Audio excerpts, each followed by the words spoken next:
You're the best. I know you are. Okay, this is Mrs. Jefferson Davis right here. Pray for her. And then Jody, did you get my business cards out? You did? All of them? I don't know. Depends how many people come. Well, here, if people need more. And don't hoard these. If there's leftover, you give them back to me. Those cost a lot of money. Yeah, we're not Democrats here. All right. So you guys are okay if we start, right? When we can catch Rich up. So real quick, oh, my bad. Oh, bless your heart. Thank you. I wasn't sure if that was the hokey pokey or that you were rolling, yeah. So just a couple of little things about a backstory. We're going to cover 3 subjects today, what you see up here. And during this, oh, honey, did everyone get the handout? Jody, would you please make sure these folks get the handout? This is a handout that my wife Joan and Jody are giving you. These are a minimum of 48 different election integrity issues that we deal with every day in Wisconsin to some degree. And as we're going through this presentation, if you would go, oh, I wonder if we do that in Iowa. If you need pens, my Joan and Jody have tons of pens back here. If you need a pen, raise your hand. Jody and Joan will get one. Jody, would you just grab like a dozen of them from that big old bucket? Thank you. Randy, thanks for your help. So as we're going through here, Jody's getting you pens. If you think, oh gosh, I should check this in Iowa, make a note. Because if it's happening in Wisconsin, good chance it's happening in Iowa. Rich, we started without you. You're not offended. Good. So that's the handout. There's a clipboards back there by the Apostle Paul, our sound director, and my Joan and Jody will, if you want to put your name and your email address on there to get updates on this every single week, feel free to do that. If you would like a business card, it looks like all of you that want one have gotten one. And then we're going to go through this. Then we're going to go through what's being done about this. And then what do we do going forward? And if we can be, I'll go through my backstory here in a second, but if we can be very frank and very candid and very serious with each other, I make no apologies about what I think is going on in this country, particularly Iowa, Wisconsin, Indiana, Ohio, and that is this. There are very dark, evil forces in this country that want to bring that flag down behind my friend with the butch haircut and the light blue shirt and the dark brown eyes over here to my left. They do not want that flag to fly anymore. They want to do everything they can to destroy it. And I think you all realize that that's going on. And this is not about the guy that's pretending to be president. It's not about the guy that I think really is the president, President Trump.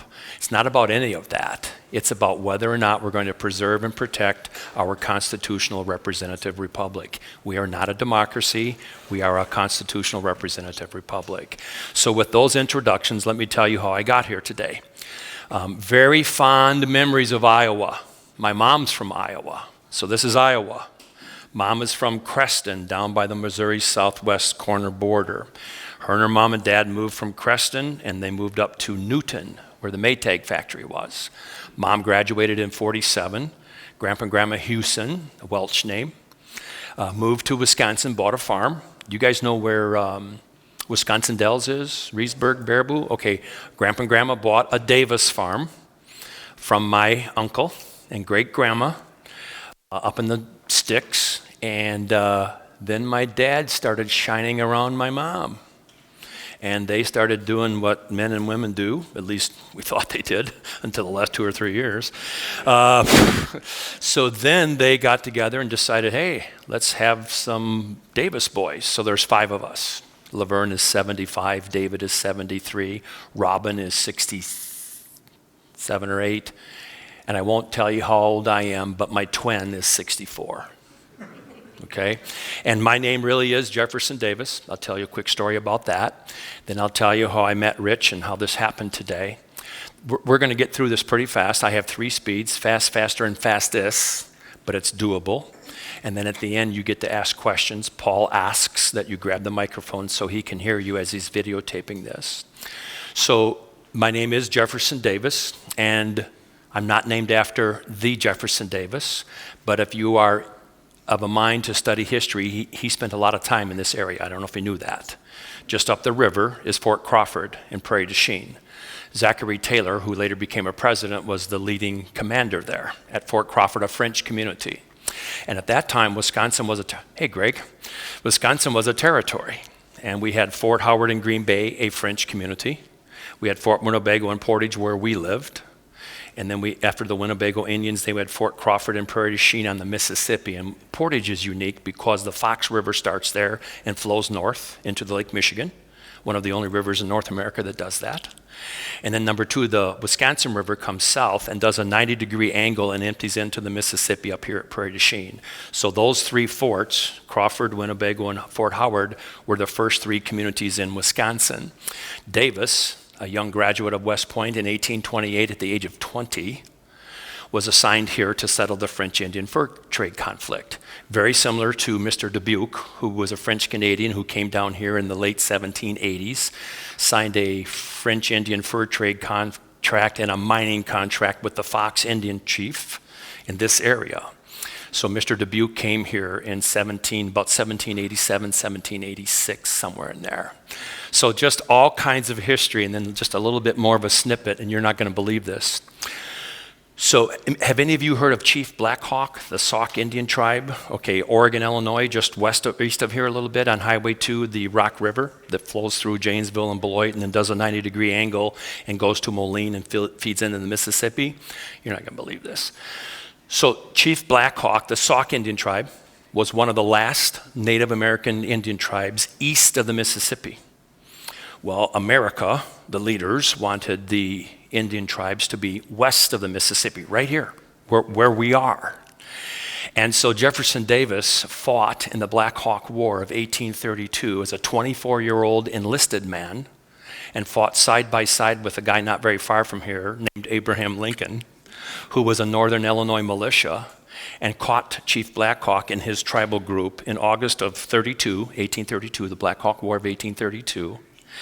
And it happened in Oregon, Illinois. If you go there today on Highway 2 along the Rock River, you'll see a big 50-foot statue of Chief Black Hawk up looking down over the area where they used to live. Near there, before you get to Dixon, Illinois, where Ronald Reagan is from, there's another French community called Grand Detour. That's where John Deere came from the East Coast because he was bankrupt and the authorities were chasing him, and that's where he started the John Deere empire. Not the tractor, but the plow. And it was the steel plow where the dirt would come off of it instead of sticking to the plow and stopping every 10 feet and scraping off the dirt and having the horses. That's where John Deere started, and they ended up in Moline in 1848. But he started over there in Grand Detour in 1837. Is that enough history for now? Yeah. So anyhow, Jefferson Davis fought in the Black Hawk War, married Zachary Taylor's daughter, Sarah Knox Taylor. She was 5 years younger. In 1835, he had to resign from the Army because Mr. Taylor said, there's no way you're marrying our daughter and living out here in this godforsaken territory.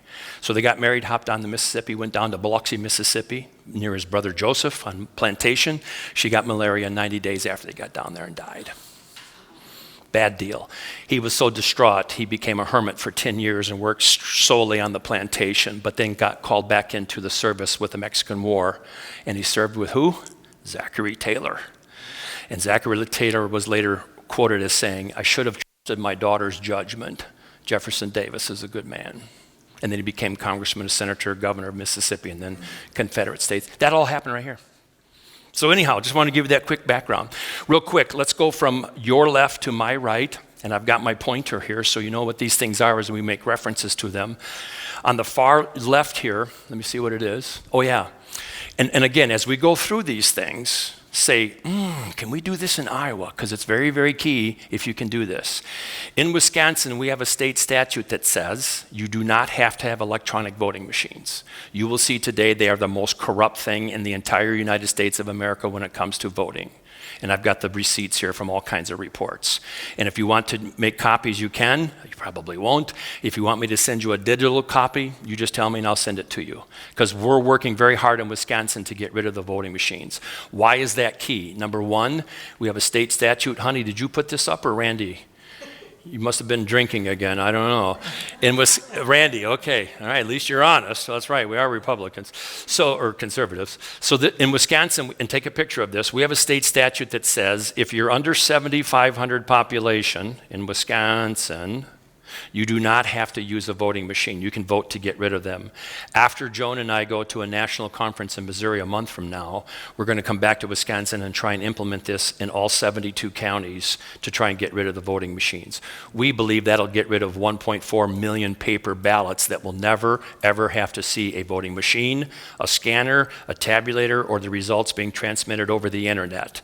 And that is very, very key. If we can pull out 1.4 million paper ballots that the Democrats can't cheat anymore, then that will implement this 5.40. This Wisconsin flag, we live right down here. This Wisconsin flag represents all 72 counties. Red button means the county leadership for the Republican Party supports what we're doing.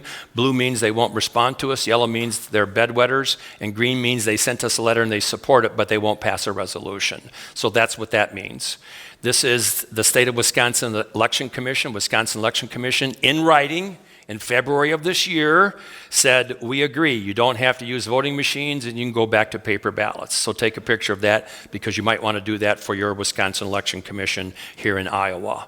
783, statute 783, and we'll make references to this as we go along, is simply a statute that says if election fraud affects the outcome of an election, you can go back and redo the election, have a do-over, or you can you can just declare a new winner of that election if the cheating was so bad, and you can prove that, and the other person won. We have that statute in Wisconsin. I'll come back to this in a second. This is our statewide logo for our ad hoc election integrity committee. This is a map of Wisconsin, and you should do this for Iowa. How many counties does Iowa have? 9. That's what I thought, 99. You should do this for your state to see which county uses which election voting machine system. They're all corrupt. And what I mean by that is hackable. You can pre-program them, you can do algorithms, you can change the votes. She and I have been with the people that have done it. And they swore before Congress they cheated. Of course, nothing happened, and I'll tell you why. But you should do this in Iowa to see what each county uses for a voting machine. I can tell you this, there's 3 companies, and they're up here in the legend in the upper right-hand corners, ES&S, Sequoia, Hart, and Dominion. They're all the same. They're all incestuous as far as I'm concerned. And then this is the last thing here, and I'm going to get out of your way. This is the last thing that I'm going to refer to, the easels. This is the Wisconsin voter rolls, and you need to know this here in Iowa as well. This is why it's key. This voter roll in Wisconsin, I'll quickly go through it and then refer to it here in a second from your handout. We in Wisconsin, you're not going to believe what I'm going to tell you right now.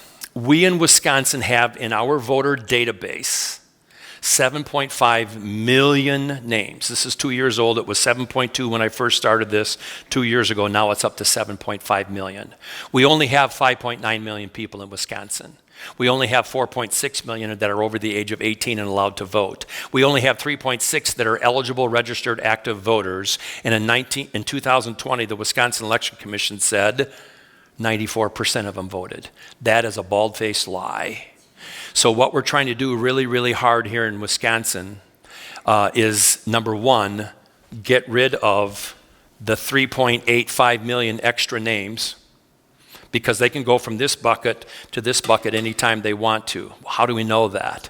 Because we've been able to see who has been accessing the voter rolls. And they switch them from this bucket into this bucket anytime they want. And then when they're done with them and they get the ballot into the system, they dump them back in here, and you can't see that to the naked eye, but we can. That's active and active, right? That is correct. In Wisconsin, we call them active voters. Thank you. Your name, please? Laura. I'm not going to remember that, but thank you, Laura. So we go from inactive to active and back anytime we want, if you know how to get in here and access that. So what we're doing in Wisconsin real quick, and then we'll jump into the presentation, is this, Laura, to protect us from happening. I have to be very careful what I say because of what I'm going to say. We are going to meet with the necessary law enforcement officials in Wisconsin who are honest, who have integrity, and will do what's right. And we're going to try and make sure that the bad actors aren't accessing this database anymore to do this. That's number one.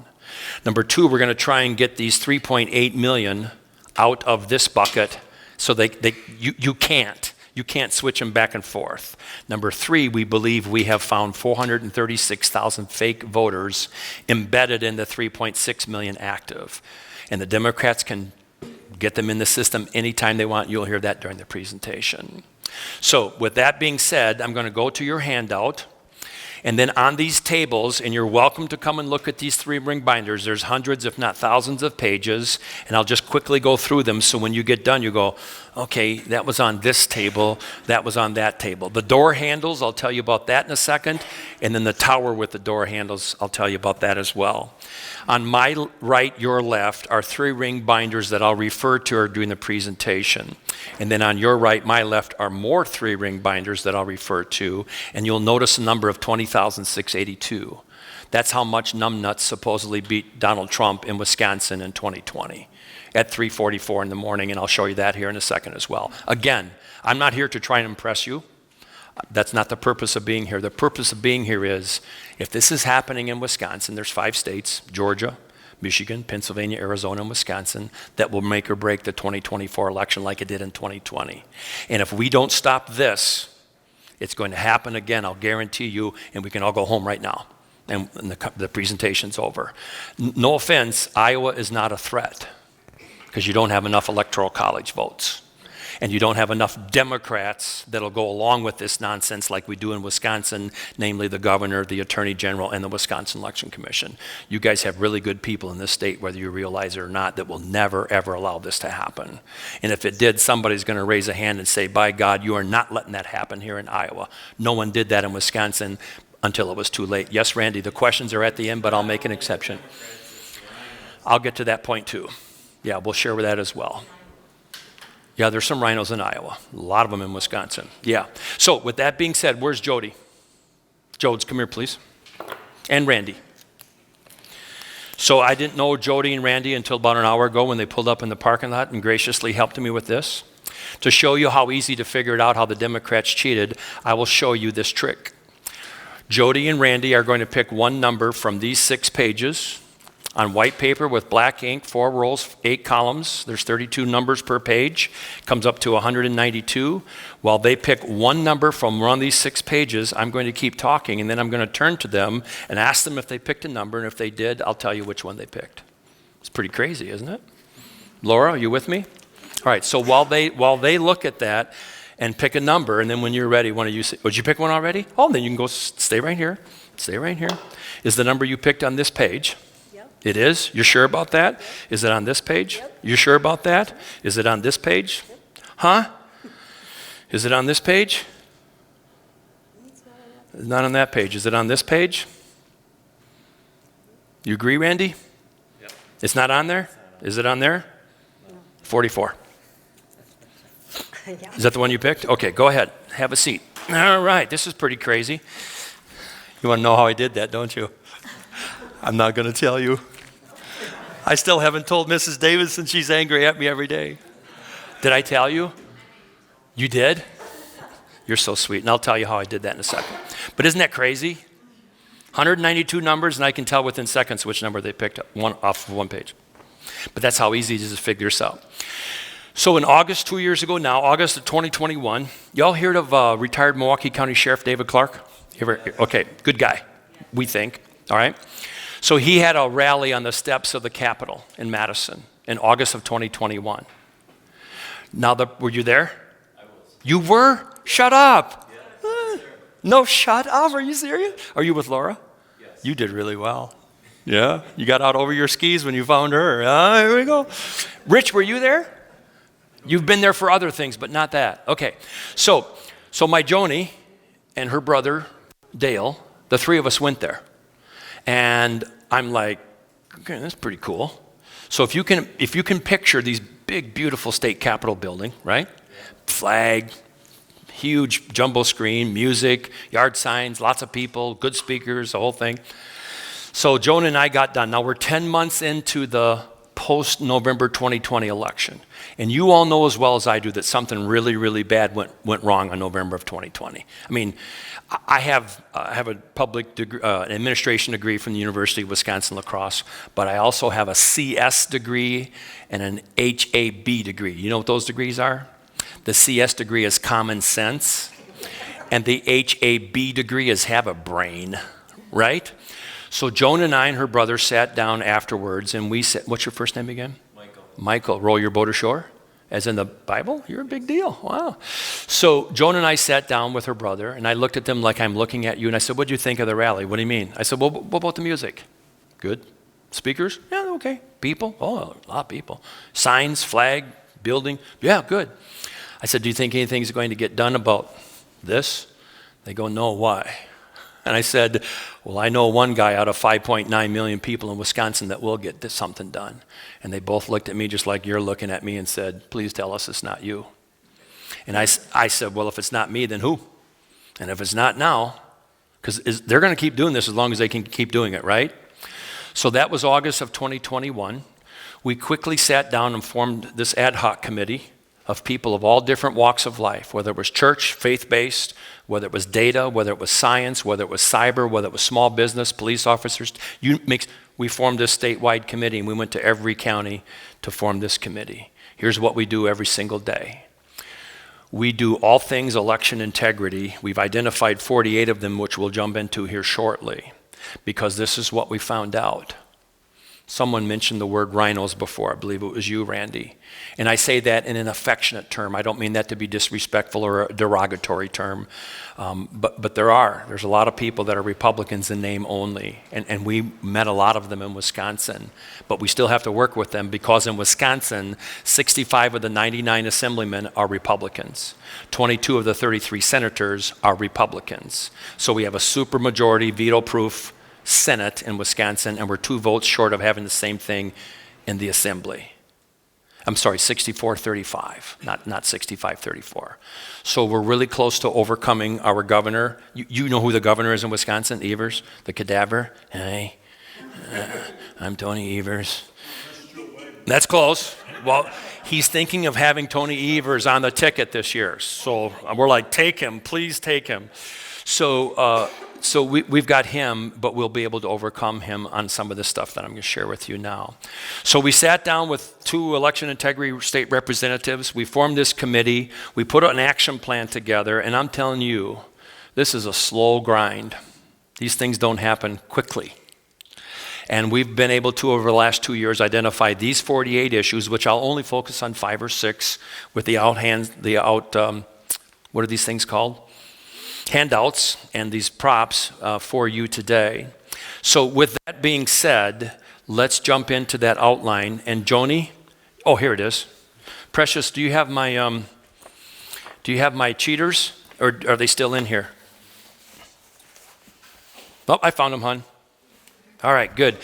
Someone asked me earlier as we were getting set up, why do you call your wife Precious and Sweetheart and Honey? And I said, well, to be frank with you, I forgot her first name about 5 years ago, and I'm too embarrassed to ask. So that's how we make that work. So if you look at this handout real quick, you'll see the background, and I kind of talked about that. You'll see the 20,682 in the second paragraph. There are 5 things that we keep our head on a swivel for every single day from 5 perspectives, and we'll get into that. And then at the bottom of the first page is the legend. So when you see this grid here with all the little acronyms, you'll know what each acronym means as we go through these things. The primary focus, and Joan, if you would please kind of keep track of this, because what time is it now, just for a point of reference? Thank you, Paul. That works? All right, you're the best. 2:30. Oh, we're in great shape.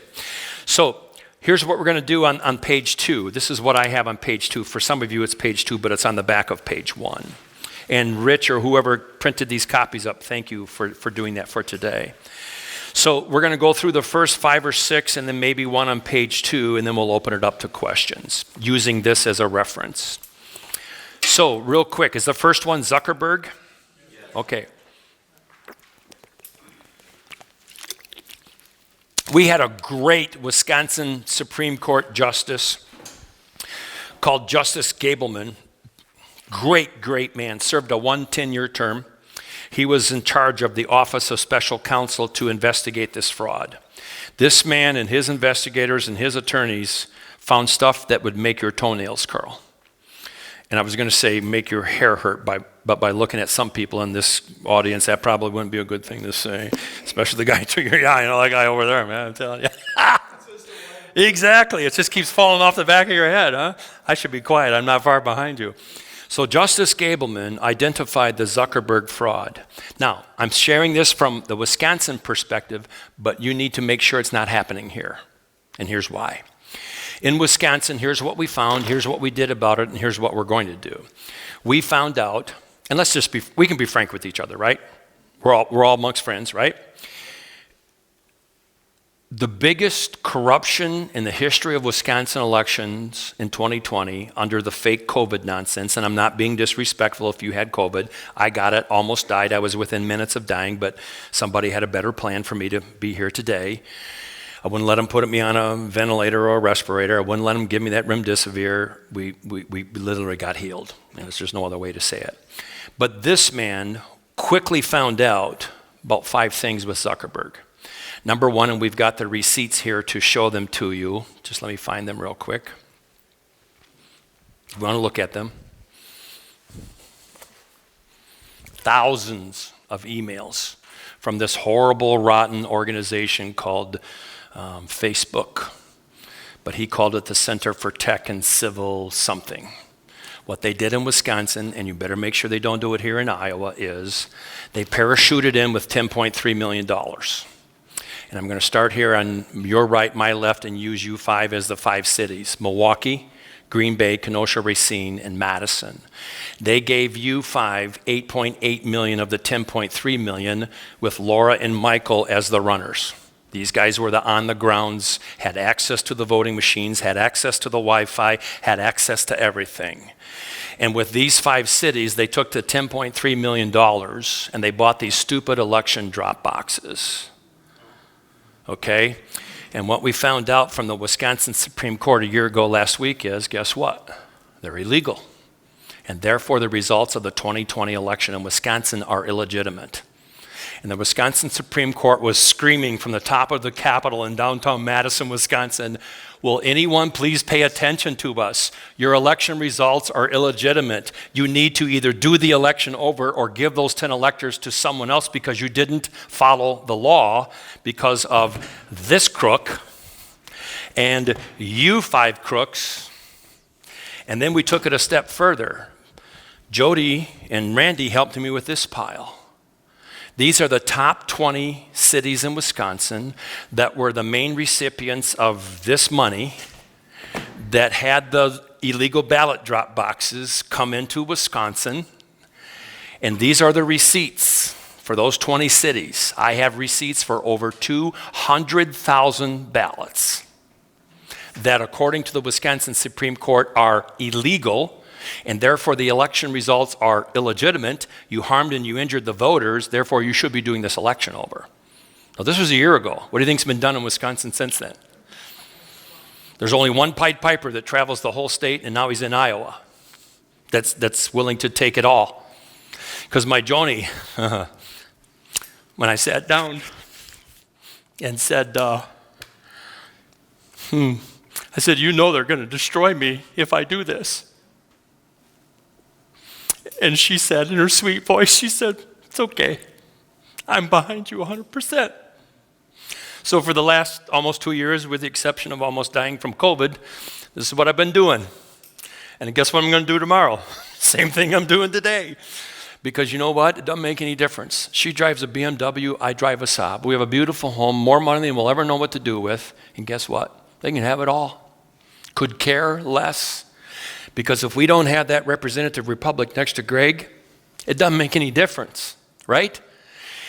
During the Revolutionary War, George Washington, when he was crossing the Delaware on Christmas night, 1776, because the first 6 months of the war didn't go very well, and as he was crossing during that nor'easter, and there was chunks of ice bigger than these tables, and he was out there leading in the boat, he didn't get across halfway of the Delaware and go, you know what, I think we better just call it a night. Let's go back.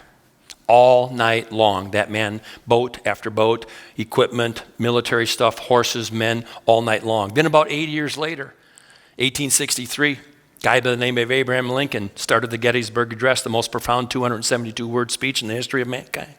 77 years ago, 80-some years ago, our forefathers created, right? And then about 80 years later, a guy named Dwight Eisenhower, June 5th, 1944. He's looking at those boys from Iowa and Missouri and Mississippi and Alabama and Georgia and Wisconsin and New Jersey and Maryland, Kentucky and all over, and he's looking at them on June 5th, you've seen the picture. He's looking at them just like I'm looking at you, and you know what he said to those boys? If this doesn't work out, I take responsibility. That was June 5th, 1944. Guess where we are right now today? Another 80 years later.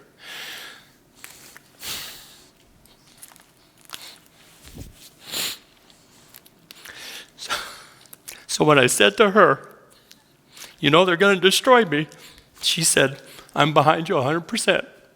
So I'm not trying to embellish or exaggerate or be a hoisted. This is serious, you know what?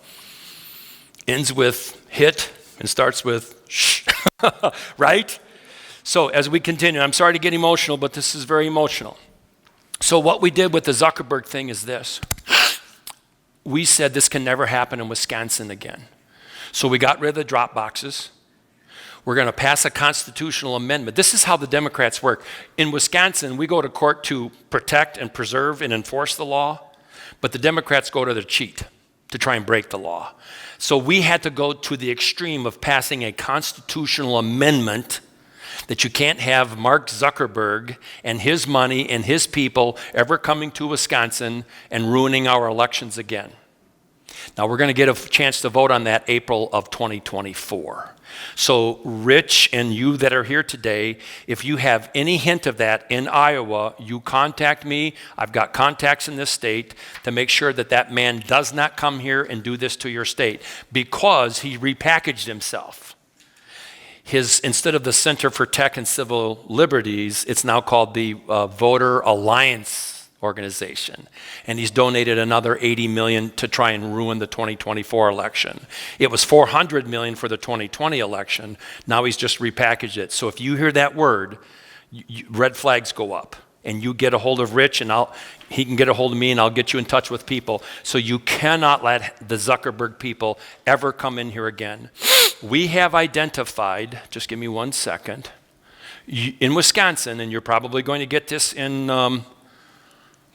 just give me a second where it's in one. Yes, please. Are you talking about Zuckerberg, if we ever hear Zuckerberg, or was it a different name? No, well, the first one was CTCL. That was from 2020.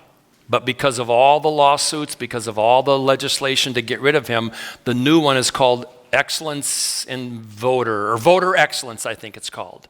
But it's him. And that's nothing against him, but you're not going to steal our elections ever again. So if you hear any of that, you're going to get mailings and text messages and emails and newspaper, things like that. These guys are going to inundate you like you can't imagine starting soon. So what we did, just give me 1 second. Precious, hold on a second, I think I found it. So what the Precious and I did is, this is just a small little sample.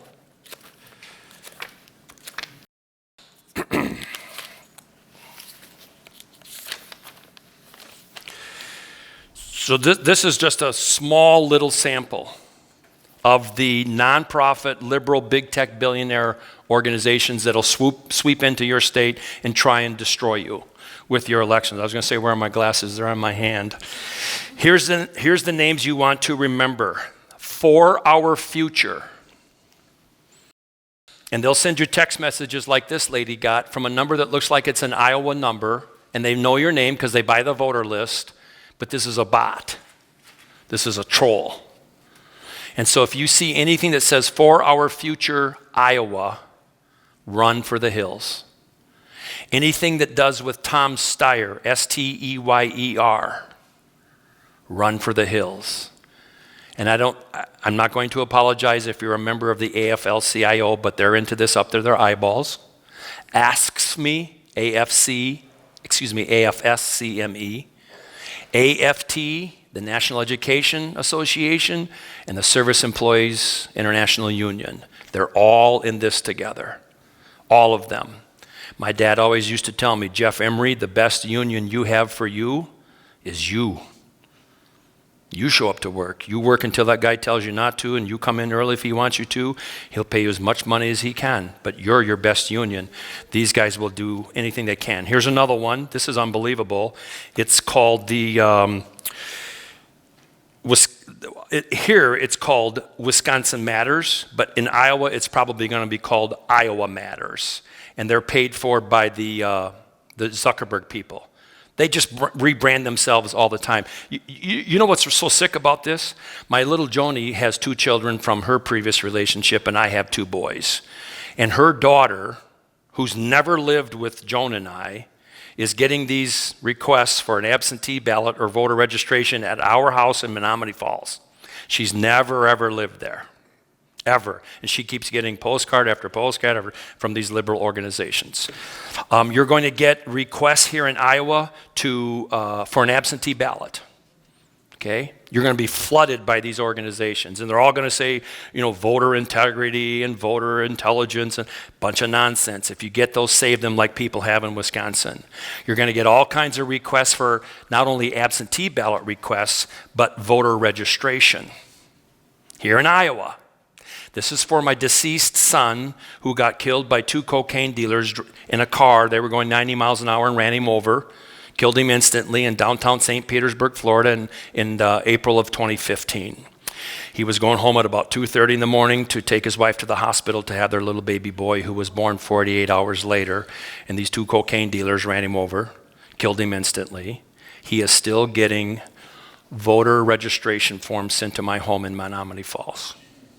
From the Democrats, because that's how they cheat, Bonnie. That's how they cheat, because my son's name is still on that list. He's been dead since 2015. My dad died in 2012. He's still on that list. Joan's dad died in my dad died in 2010. Your dad died in 2014. Mom died in 17, and my Aunt Hildred died too. They're still on this list. They're still getting mail. So you better check out here in Iowa if the same thing is because here's what happens. Because they can have access to that list, Michael, they know if you voted or not. This is so sick, you won't believe this. They're very smart. We're really close to finding out who's behind the camera, and we're going to fix it for 2024. Otherwise, we can stop this conversation. I can drive back to Menominee Falls now and take me 3 hours, but I'll get there at 5 o'clock. So here's what we're trying to do to shut this down. Let me tell you some more. Write these names down, please. This is from, hang on a second here. Vote.org. They send my son Aaron, the deceased boy who lives in Florida but is still on the Wisconsin voter rolls, they send him emails to my email address once a month because he's still on that database. Okay, and we're going to try and get rid of that by getting rid of this. Okay, vote.org. A few more.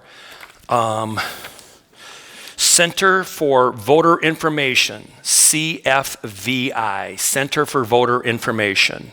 You're going to get inundated with that here in Iowa as well. Please save these emails. Please save the postcards. Please save the text messages because you're going to get absolutely hammered with that. Your vote matters. This is another one. Here's another one, Voter Participation Center. Notice the soft, warm, fuzzy little titles they have. Here's a sweet, dear lady from Dane County. She got so many, she put them in a registered mail, made me sign for it. This is just from June 21st. Did I tell you TurboVote? TurboVote, that's the one that does the text messaging. Did I tell you Third Act? You're going to get those. You ever heard of Blue Wave postcards? You're going to get inundated with those. And write this one down. This is where we think the dark money's coming from. This is a multi-billion-dollar industry. Arabella Advisors. This is where all the big tech billionaires donate money to this nonprofit group who has 4 mutual funds. And then what they do is they take money out of those 4 mutual funds and give them to these causes because somebody's paying for this. And this is the organization that's doing that. They're as corrupt can be. Arabella Advisors. Arabella being spelled Arabella. And again, if you want these, I can get you them digitally. These are really, really, really, really bad people. And then real quick, and then we'll move on. So we talked about the Center for Voter Information. I mean, people send me this stuff all the time. What is this guy? And then we'll move on. Oh, that's something else. So what we did with the Zuckerberg thing from your outline, we got rid of the money, we got rid of the people, and then we're going to vote in April of 2024 to make it a part of our Constitution that private people and money can never run our elections again. You better keep your head on a swivel here in Iowa, because you're a target. Because if we shut it down in Wisconsin, guess where they go? To the next state, right? So don't forget that. What's the next one on there, please, Michael? After Zuckerberg, number 2. Oh. All right, so this will go real fast. So this is the 3.8 million. Now, pardon my ignorance, you have a voter database here in Iowa, right? That's somewhere? Okay, Laura, are you somewhat versed in this? Bless your heart. After the meeting, let's you and I exchange contact information, because we will cross-pollinate, I don't mean that in a negative way, but in a good way, to make sure that this doesn't spill over into Iowa. So in Wisconsin, and if this rings true to you, please share that with the group after I'm gone. I don't think you have this set up in Iowa, right? Yes, we do. You do? We have active, inactive on the voter rolls. And Shut we have up. a canceled list that can also be reactivated, but it doesn't show up if you purchase the voter rolls. Canceled is its own list. Nobody is ever purged from the voter rolls. They go to cancel. See, that's what we do in Wisconsin. And what we're going to do, and this is what I'm going to encourage you to do in Iowa, Laura, if you could take the leadership on this. Now, you're going to get cross-eyed looks and hair on fire looks from these legislators and the director of elections that you don't know what you're talking about and yada, yada, yada. But I'll address that in a second. What we want to do in Wisconsin is twofold. We've got 2 bills, as you see on that outline. It's on the back of page 1, Laura. It's number 2. Michael, can you please help her? Yeah. Oh, no, I'm just kidding. You found it? Okay. So if you go to the internet and type in AB 21, 2023, Laura, that's the language to get rid of the 3.8 million here in Iowa. I'm just going to use the Wisconsin number. Then the sister bill in the Senate is SB 26. They're the same exact bills.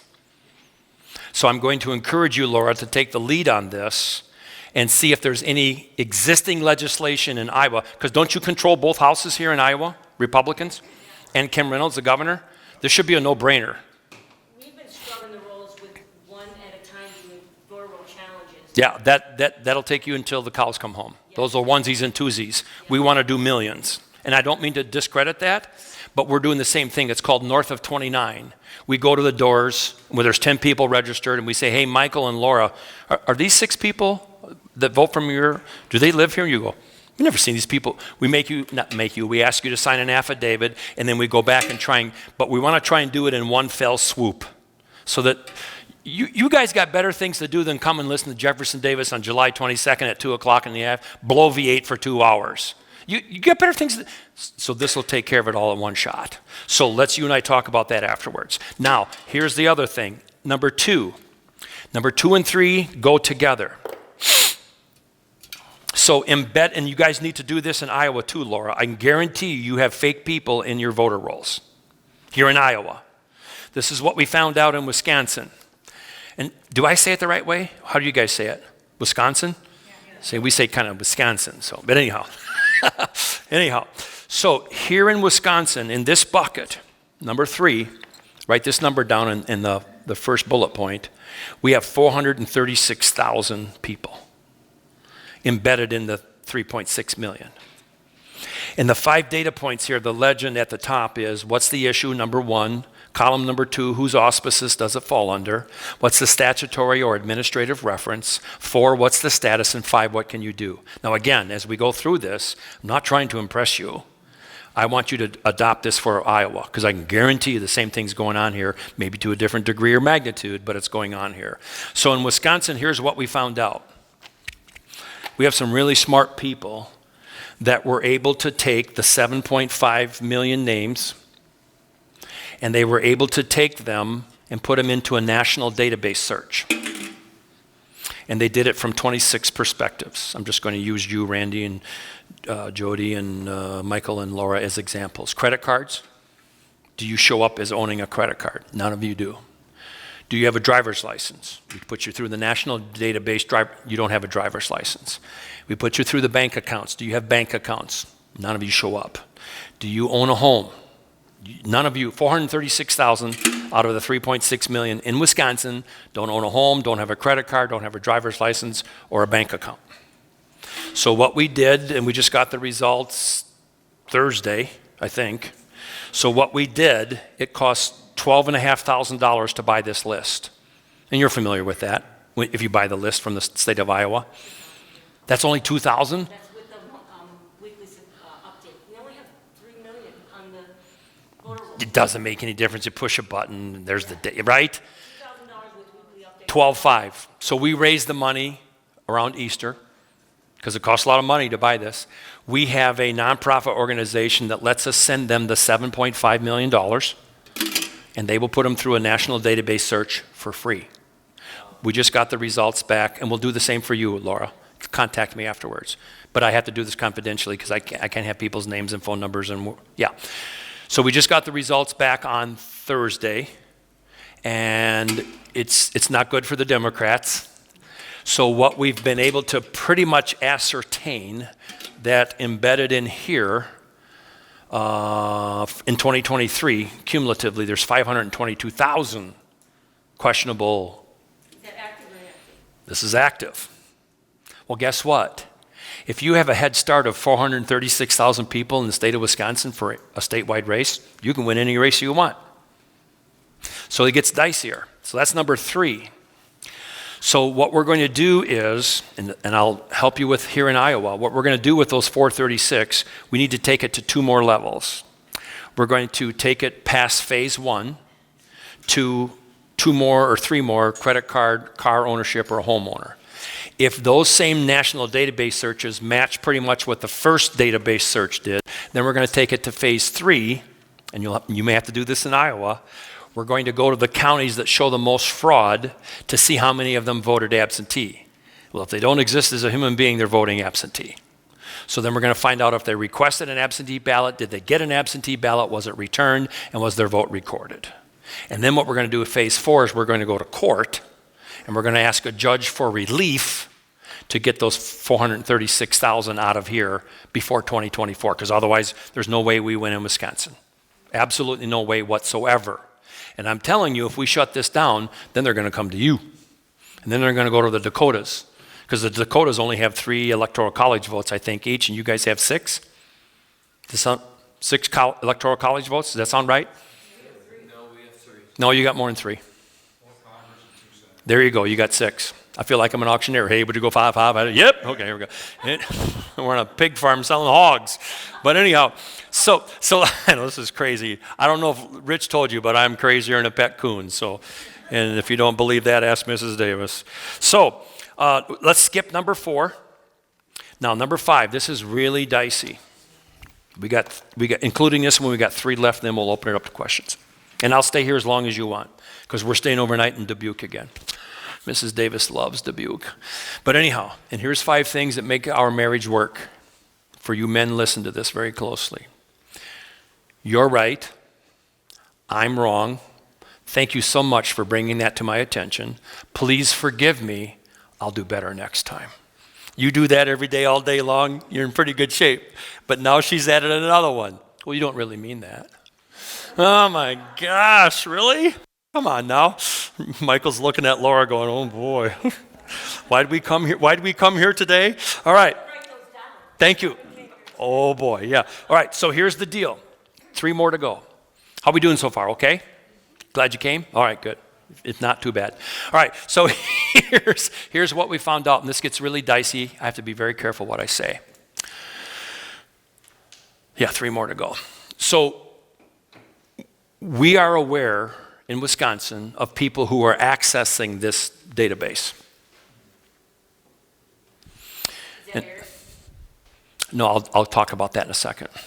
Michael, would you get her under control a little bit there? No. So if you have access to this and you can do anything you want, as we've already described, you'll win every statewide election that you want. So we have asked for and have been granted a meeting with the proper law enforcement agency in Wisconsin that can do something, now listen to me closely, that can do something about it.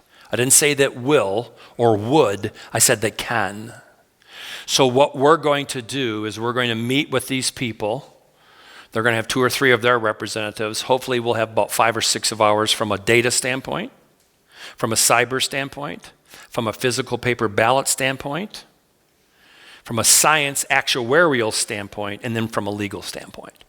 Because we want to be able to show the people, the law enforcement people that can do something about this, that this can't continue. Okay, so is that number 4, Michael and Laura? Tell Laura I love her. That's number 5. Now, this is supposed to be the most secure database in all of Wisconsin. I'm told if they were in a cheese making contest, they would get a first place ribbon for Swiss cheese. Because did you get that reference, Michael? You got to stay with me. So this is so easily hackable, it's not even funny, number 5. So we want to close that loophole, along with getting rid of the 3.8 million, along with getting rid of the 436,000, and then I got 2 more, and then you'll have questions. I forgot to tell you what I do every day. So I am very blessed in many ways, but one of them is I get to be my own boss. So I work under the umbrella of estate planning. I help family and small business estates from a legal, asset, and tax perspective while you live, when you die, and then pass it on to the next generation, free of probate, guardianship, healthcare costs bankrupting you, and running out of money. I make you lots of money and make sure you never lose everything and keep you out of court. Okay, that's what I do during the day, plus this. So when I look at this and I go, man, I'm really blessed, but it doesn't make any difference if we lose that flag because it's all becoming part of the government. So then the next thing we found out, you're not going to believe this. Honey, where did I put those notes from, hold on a second, is this it? Gosh darn it. From the meeting yesterday. Do you remember where I tucked them in? Is it in my black folder? Does that make sense? You think so? If you're right, I'm going to kiss you when we get back to the hotel room. Maybe before. Yeah, you're right, sweetie. You're not going to believe this. And you guys can do this. Laura, I will get you the websites where you can do this search. Because this is going to blow you away when we share with you now. So because of my volunteer role on that card as the statewide spokesperson for this ad hoc committee, I see things and hear things and experience things that you can't imagine. The same is probably going on here from this perspective. This is 2 left. So my Joni and I met yesterday with 3 people.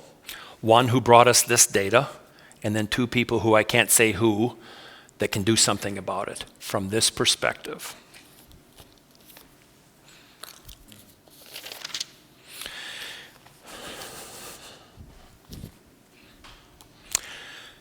Write this word down for number, honey, where is the, you guys, I think it's number 46, 7, or 8. This affects Iowa. Oh, precious. What do you have for 46, 7, and 8? It's number 47. So we're going to park, Smurfs. We're going to park there for a little bit. Remind me of your name, please. Keith. Keith. May I call you Keith? Thank you. Okay, this is really, really important. So my Joni, I get this phone call from this lady, who shall remain anonymous at this point, because she wants to keep her house and her retirement and her husband. And do you need me to answer that, Rich? Okay, sure. So she came to me and she said, Jefferson, you need to know what's going on in Wisconsin and states all over America. And that's the topic, and here's what we're going to do about it. Rich. They're calling you into work. This lady showed us $9.5 million in campaign contributions from one person. 4,000 797 individual campaign contributions, just short of 9.5 million. She lives in Los Altos, California, and we don't think she exists. But here's what's happening, and you need to understand this because you've been poisoned by this. Your state has. Give me 1 second. This is so sick. Did you have an attorney general race for Iowa in 2022? Yes. Okay. So this is who your loser Democrat was getting money from. Miller. That's the name. He's the Democrat. Is it a he or she? He. Democrat. And your Republican beat him? Yes. Thank God. Well, guess who this lady from Los Altos, California was donating money to? Your buddy. $2,500. Over and over and over and over and over. And retired, unemployed. We don't think this person exists. This is just one person. And she did the same thing in, just a second. So there's Iowa. Here's Arizona, Secretary of State. Here's Nevada, Secretary of State. Washington, State of Washington, Secretary of State. Democrat Party, Pennsylvania. Secretary of State, Wisconsin. She gave that cadaver, Doug LaFollette, thousands and $9.5 million. So what's the bottom line with this, and why am I bringing it to your attention from the Wisconsin and Iowa's perspective? I will give you afterwards, you can take a screenshot of the websites that you can go to, and you can sort them by candidate, and then you can sort them in alphabetical order. And then, Laura, what you look for is, if there's 20 donations in a 3-day period from one person, that's a Smurf. The person likely doesn't exist. The money is coming from a dark source. We think it's China. And what we want to do is get it stopped, because guess what?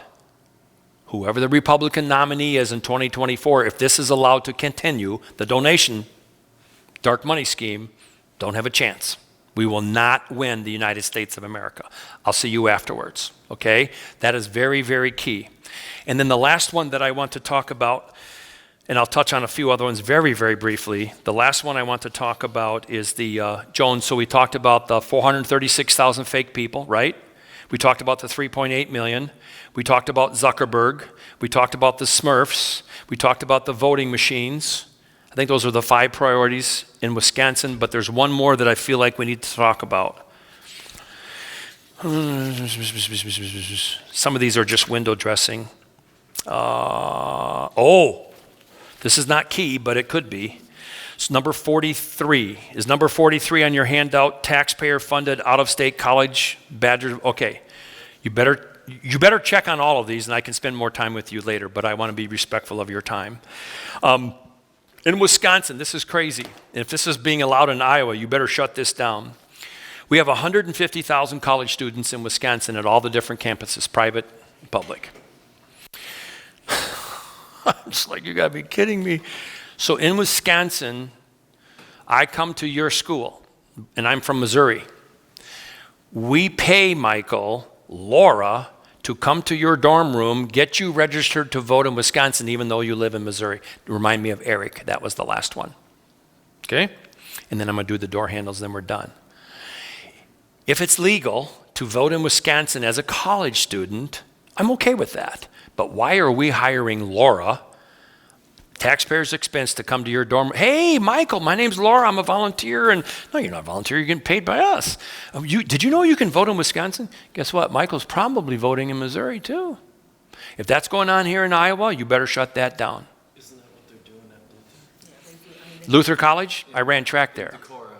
Yeah, I know, Decorah, Iowa. Yeah, we used to come down from La Crosse and whoop their butts in track. Yeah, so once they're on, when they leave, even if they don't vote, when they leave, it's a 4-year process to get their name on. Same thing in Wisconsin. Well, we're going to fix that too. So 2 more quick things, then I'll open up to questions. We're doing okay? Good. It's 5 after 3. Joan, how you doing? Okay, you're my monitor here. Do I have a hall pass? All right. So these door handles, and I'll blow through them real quickly, are extremely expensive door handles. Mrs. Davis works at this company in a northeastern suburb of Milwaukee. These are like $700 door handles. Yeah. And when she came home and said, hey, I want to put these I said, I don't want to buy a new house. If you need no door, we'll go to Menards or Lowe's or, no, honey, I can get these at 50. I said, they're still $350 at 50% off. So anyhow, this company's retiring. They're going out of business, retiring. So I said to her, do you think your owner would let me use these when I go? And she said, yeah. So I went to him and I said, hey, Ron, I'm doing these presentations on election fraud in Wisconsin, and I want to use door handles as examples of how Democrats cheat. And every time we open that door, we find all kinds. And he said, well, how many do you need? And I said, 8. He said, well, you need a lot more than that because they cheat all the time. So we finally, instead of doing the individual ones, we went to a tower. And there's 6 of them on here, and that's a lot easier to carry around. So I'm going to start on your left and go to my right very quickly, and then we'll do Eric, and then I'll be done. So what we found out in Wisconsin starting in August of 2021 when we started looking into this, and we thought, well, the Republicans will fix this fraud. They'll do this right. We were wrong. And remember these, as I go through these, feel free to write this down because the same thing's going to happen here in Iowa in 2024. You are going to be inundated with some kind of communication, a text message, a voicemail message, an email, a postcard in the mail, a letter in the mail. Somewhere, somehow, they're going to reach out to you like they did in Wisconsin, and they're going to encourage you to register to vote, even if you're already registered. And in Wisconsin in 2020, when they couldn't get their numbers to come out because they bought this list every single day and they knew on a daily basis who had voted and who didn't, who hadn't voted in 4 years and who hadn't voted in 10 years, they were a likely target to get these apps. So then they said, okay, we're not getting enough new registrations. So let's send out millions of voter absentee ballot requests. Well, then they weren't getting their numbers out because there weren't enough people requesting them. Then they said, hey, this makes you sick. Let's go to nursing homes. Okay, you better write this one down. Here in Wisconsin, under the fake COVID nonsense, and again, I'm not being disrespectful of those of you that had it and got sick. I almost died.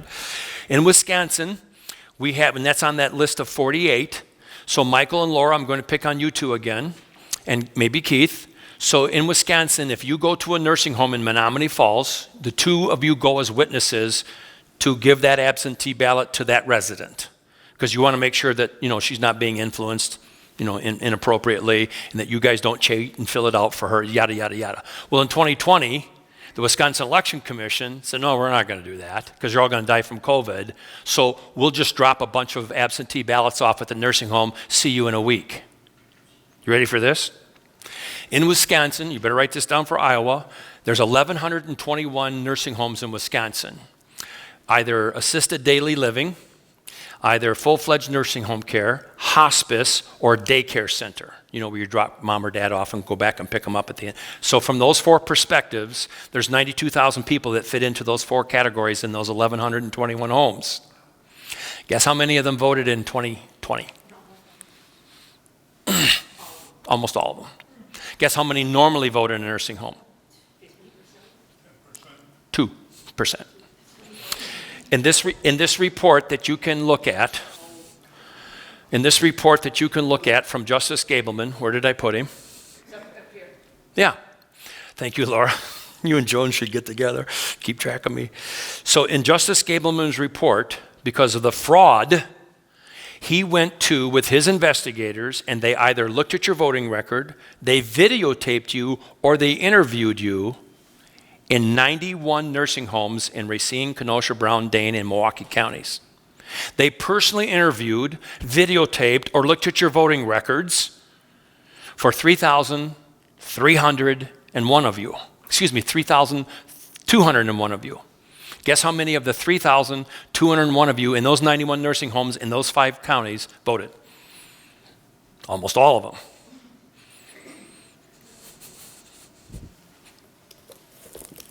This is one nursing home in Wisconsin, in Marathon County, for the residents in that one nursing home.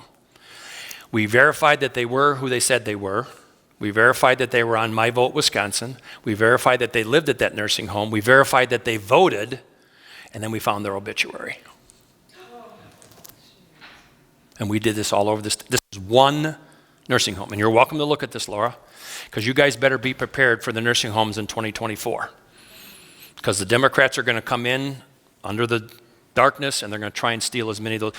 Number 4, real quick, indefinitely confined. Do you have indefinitely confined here in Iowa? If you're indefinitely confined to your home and you can't drive a car, or you're confined to, and I'm not doing this to be disrespectful, I'm doing this out of respect. Because if you're in a wheelchair and you can't physically get out of the house, then we should honor that and send you an absentee ballot, have it witnessed, and send it back. Guess what they did in Wisconsin? In January of 2020, there were 66,000 people that fit into this category. By November election, November 3rd, 2020, there was 267,000. Guess how many of the 267,000 voted? Indefinitely confined to your house. 220,000. Why is that important? Well, from a quantifiable standpoint, that's 220,000 votes. You can win any election you want to. But from an ethical standpoint, you insulted these poor people who are compromised by saying in Wisconsin, well, you can just declare yourself indefinitely. You don't even have to prove you're indefinitely confined because of COVID. So then what happened was you automatically get an absentee ballot. You don't have to show voter ID. You don't have to sign the poll book. You just get a ballot sent to you, and it's sent back, and it's registered for numbnuts. Are you there? Number 5, okay? This is crazy. So we flooded the zone with registration forms. We flooded the zone with absentee ballot requests. We flooded the zone with nursing homes. We flooded the zone with indefinitely confined. Now we're going to go to ERIC. We're going to combine them right now. ERIC stands, it's on your list. ERIC stands for Electronic Registration Information Center. There were 32 states at the high water mark that had ERIC. ERIC is supposed to tell Wisconsin if a person moves out of Wisconsin and moves to Iowa. They're supposed to tell both states, take them off Wisconsin and put them on Iowa so they don't vote both. That's what they're supposed to do. Well, guess what they're doing? Just the opposite. So 10 of the 32 states have said, we're done. Virginia, West Virginia, Florida, Mississippi, Alabama, Arizona, Texas was this week, and there's Iowa. Yeah, you guys got rid of them. It's a horrible organization. Here's what happened in Wisconsin. Honey, where's my, you got it? So in Wisconsin, to quantify this, in 2020, we had 205,000 people on this list who had moved out of Wisconsin but were still on the voter list. Guess how many of the 205? We went to court to try and get them off in 2019. Democrats countersued and they won. Guess how many of those 205,000 voted in 2020? 70,000. In a state that was decided by 20,682. ERIC's mover list. Thank God you guys got rid of them. We want to be number 11 in Wisconsin. That's on your list. 3 more and then we're done. This will make you sick. So in 2020, we also found out, in light of all of these things, they sent out massive reminders to vote early in person. Can you vote early in person here in Iowa? So we can do it up to 2 weeks ahead of time. And the absentee ballots go out in a federal election 45 days ahead of time. We got more absentee ballots, enough to fill a landfill in Wisconsin that were never returned, nothing. So what they did in Wisconsin is they said, oh my gosh, the numbers aren't coming out. You better hammer these people and get them out there to vote 2 weeks before. You're going to get the same phone calls, same text messages here in Iowa in 2024. And the Democrats are the ones that are doing it. Shame on the Republicans that they don't hammer people to get out and vote, but the Democrats are going to do it. Then what we found out, real quick, just give me a second. I lost my train of thought. I'll come back to it. This is an important one. Oh, so then the night of the election, then we found out Donald Trump in Wisconsin was ahead by 110,000 votes. All the precincts were in except a handful in Milwaukee. He is so far ahead, it's insurmountable.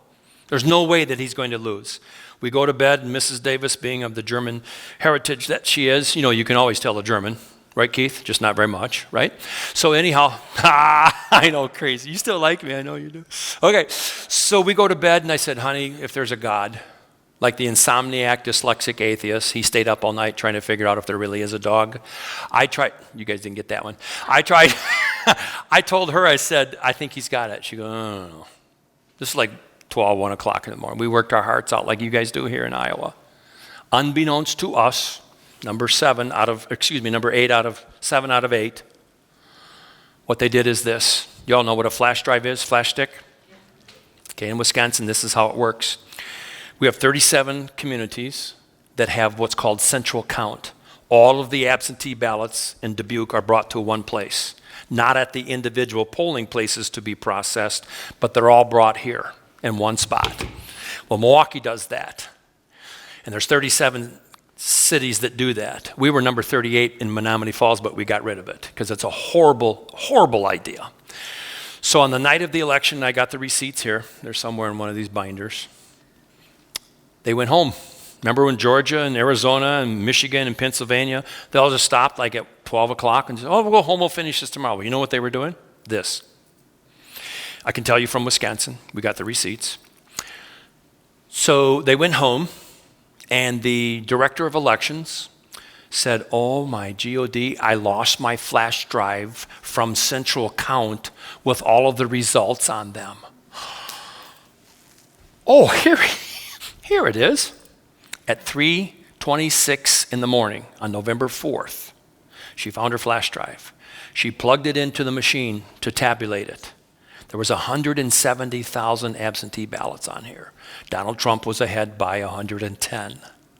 The first 20,000 of the 170,000 went to Trump. Now he's ahead by 130. But now we have 150 left over. And that's the difference. There's an email in one of these things that says, when she plugged it in, Zuckerberg's buddy sent her an email at 4:07 in the morning. Congratulations. You knew exactly how many ballots we needed. She delivered them at 3:44 in the morning. 17, 16, and 7. 23 minutes later, Zuckerberg's guy said, congratulations, you did it. And she laughed. It's enough to make you sick. I could tell you stories until midnight. Doesn't make any difference. There has to be an end game, right? Or it's over. You can forget about it. And then what they did, what we found out since then, this will make you sick as well.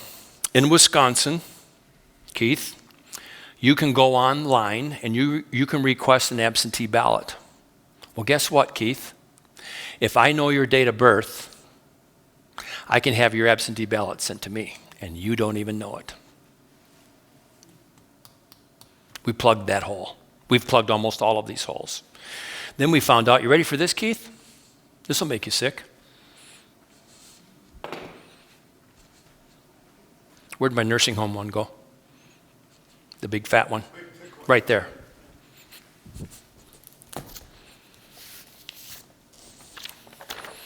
This is a data spreadsheet from one of our veteran homes in Wisconsin. We have 3 of them. The Democrats did the same thing to our veterans. You're going to do that to a man or woman who's going to sacrifice his life, and you're going to steal their vote in a veteran home and they don't know what day of the week it is? What is wrong with you? Not you, Keith. Democrats, what is wrong with you? Enough to make you sick. So what they did, Keith, is they said, oh, we're going to have your absentee ballot sent to an address. We'll fill it out and send it back in, and when you go to the polls and vote, you show them your ID and you sign in. They go, I'm sorry, Keith, I didn't vote. Well, it says here you did. We've plugged that loophole. Almost 20,000 postcards went out to people who had supposedly requested an absentee ballot be sent to an address that they did not live at as a voter. Well, who do you think's doing that, Keith? The guys that are accessing this. We've closed that loophole. And I could go on and on and on and on and on, but it doesn't make any difference. It's now 20 after 3. I've been bloviating for a little over an hour. I'd like to open it up to questions, make sure we see each other afterwards so we can kibitz on some of these things and you guys can figure it out. Yes, Precious? Too bad with Rich. I'm done with him. Is it okay if we do a lot of meetings, we do the Pledge of Allegiance? Of course, it's your meeting. And then a prayer after that? Yeah, you do it. You want me to lead the prayer? Greg's going to do the prayer. You're going to do the prayer, Greg? You got a pipeline to Jesus? Yes, of course you do. Which one's first, the pledge? Let's do the Pledge of Allegiance. Sure. Pledge allegiance to the flag.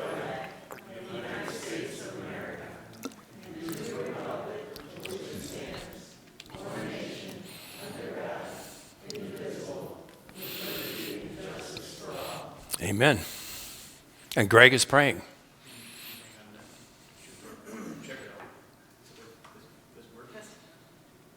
Testing 1, 2. I don't think it's working. It is. Testing 1, 2. You heard? It's working. Right. Wow. Lord, we thank you for this opportunity to come together here and listen to Jefferson Davis and being able to show us that there is darkness out there. And we know that through your word, that it is our job to expose the darkness and the evil that's going on in this world. And especially when it's the government or any form of it that's taken away our honesty and the truth. And we pray that we can find warriors out there to continue to expose the darkness in the government and wherever it's at. Pray that we can have the understanding and knowledge to do that, and that we can rise up against the evil forces that are going amongst the country. And we pray that we can work with legislation, with law enforcement, to get this data and protect our rights, our privileges that we have in America, and be able to have that freedom to live in a godly, lawful way that's true and right. We pray in all these things in your Son, Jesus' name, amen. Amen. Thank you, Greg. While you're going to seat again, and we'll open it up to questions here in a second, Joan and I, to kill a little time. Yes, Laura? You have to go potty. Yes, please. Do you need Michael to come with you? No, you're good? Okay, good. So Joan and I had a chance to stop at the Lowe's store in Dubuque, and we came upon this conversation between this quite elderly gentleman and a young fella. You can't go in her restroom, Greg. You got to go in the men's restroom. Yeah, there's two. Okay, yeah. Yes. And so we're listening to this conversation. As we walked up on this conversation, these two gentlemen had carts. We noticed that the older gentleman had appeared to run into the young fellow with his cart, and Joan and I are taking this in, and the young guy, realizing that something wasn't quite right, said to the older gentleman, "Sir, I'm so sorry that I ran into you with my shopping cart. Are you okay?" Even though he hadn't. And the old fellow said, "No, I've been up and down every aisle in this great big store for the last hour and a half looking for my wife. I'm 87. We've been married for 66 years. I can't find her anywhere." And it's like, oh my gosh. So the young guy said, "That's okay. I've misplaced my wife too. Maybe we could help the other one find the other one's wife." So the old fellow said, "I would really appreciate that if you have time." And the young guy goes, "Yeah." He says, the old fellow says, "Well, what does your wife look like?" And the young fellow said, "Well, my wife is about 5'4", blonde hair, blue eyes, 107 pounds, gorgeous body. We've been married for 6 months, and boy, is it going well." And he looked at the elderly gentleman and said, "Sir, what does your wife look like?" The old fellow said, "Oh, who cares? Let's just look for yours." Is that okay? Okay. Keith, are you with me? Oh, you're all right? Okay. So let's do questions. And if you don't have any, that'll be all right too. Yes, please.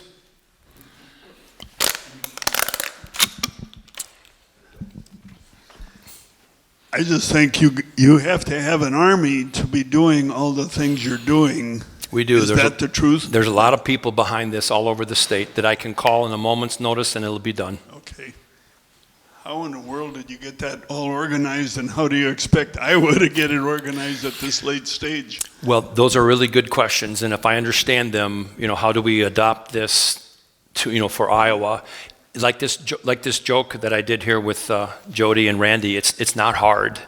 You find people like this who care about that piece of cloth back there like we do, it just all magically takes care of itself. And what we did is we went through the structure, and you do the same thing here in Iowa, is we went through the 72 county Republican Party structure. And like I said, with the exception of a handful of them, 6 or 8, And they're still interested. They just don't want to endorse what we're doing because there's some people out there who call us election deniers. They likewise deny that there was any election fraud. And so when we went around and did this and showed them these receipts, this is an accumulation of 2 years worth of work. And there's more coming every day. Like yesterday, she and I spent half the day traveling and meeting with people to get to this. And then, okay, there's got to be an end game. Remind me of your name, I'm sorry. Tom. And I may call you Tom? What's your last name? Arn? Meyer. M-E-Y-E-R? Yes, good Irish name. It is not. It's German, you goofball. Yeah, exactly. Irish my butt. But anyhow, you know what really, speaking of butts, you know what really burns my butt? About fire, about that eye, exactly. So what we did when we went and presented this, we've got all the resolutions here where all of the counties that supported what we did took it to their legislators, to their assemblymen and to their senators and said, how come you guys aren't doing this stuff? And that's why we were able to lobby the legislature, go to the law enforcement, and ultimately end up in the legal court system from some perspective to get this stuff done. Because if we hadn't, Tom, it'd still be cheat. I wish you had invited our legislatures today, and I wish that they would. You're a marvel. Well, you're very kind to say. You're very kind to say that, but there's no magic or mystery or mystique to what this is. It's pretty simple to put together, and lovely Laura over here and I will get busy, and Michael, and get this started. Yes, please. Greg, did you have a question? Yeah. Let that lady go first. She's closer to Rich and much better looking than you are anyhow. Yeah. So I had the privilege of being part of a recount here in Dubuque and going through 25,000 ballots. Hold that thought. Was it hand recount or did you just look at the tabulator? I insisted on a hand recount. Each individual ballot? 25,000. Excellent, thank you. I had bruises all over my feet from all the walking we had to do because so many of them were mail-in, Yep. and we had to separate those by precinct Here in Dubuque County? in Dubuque County. Well, there's more people than 25,000 in Dubuque County, so was it for one community? Well, we took all the precincts that she was part of and then all the mail-ins. And who was the candidate, please? Jennifer Smith against Chuck Eisenhart. Do I know those two? That sounds familiar. Was it for a state assembly, state senate, or congressional? State Senate, Congress. State Assembly. So okay, continue, please. Now I lost my train of thought. So what happened while we were manually going through it was that I'm flipping. I was a great flipper. And then somebody was checking that I had the right precinct, and somebody else was checking that I had So the right hold party. that. Please tell me your name. Jane. Jane? Y-N-E or just A-N-E? Y-N-E. Is it really? Yeah. Well, that's interesting. Okay, before you interesting you asked that. Thank you. Yeah. Well, now I do a Dale Carnegie, so now I'll know how your name is spelled. So when I see your face, I'll know. Okay, that's Jane with a Y. So anyhow, yeah. So real quick, I'm an old guy. So real quick, what was the purpose of the hand recount? She lost by 94 votes. Oh, that's the person. 94 votes. And what was the result of the recount, the hand recount? She lost by 92 votes. So you did not find any fraud, per se, enough to change the election? Per se. Yeah. But here's why I brought it up. Please. And then I will follow up with a question. Yeah. I'm flipping through each precinct, not thinking anything of it. Some are check marked, some people had signatures, some people, This is absentees. These are all the ballots. They're all the ballots, my All the bad. ballots. And all of a sudden, so we do one precinct, put it away, another precinct, put it away, check our numbers. All of a sudden, I'm going through a precinct, and I'm going, whoa, just a minute, because we're working at super speed to do 25,000 ballots, right? All of a sudden, I stopped, and I said, what the heck? These are perfectly filled out ballots. And they're supposed to be absentee. These are absentee. And the representative for Chuck says, relatively stupidly of him, he goes, yeah, I was just talking to Chuck last night.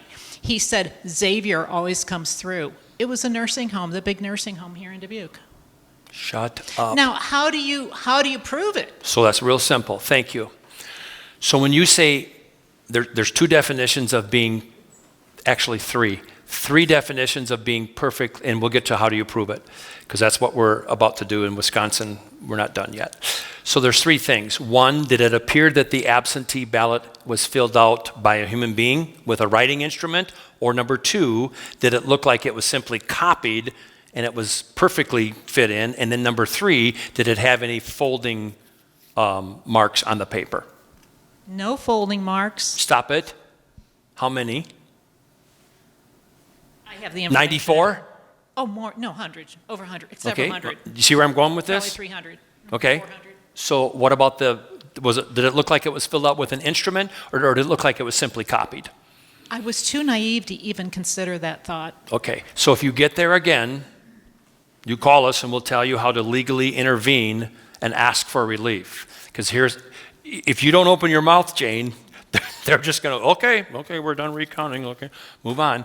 So what we do for a full forensic, physical, and cyber audit, cyber is the machines. Were those ballots put through a machine? Or were they just simply hand counted?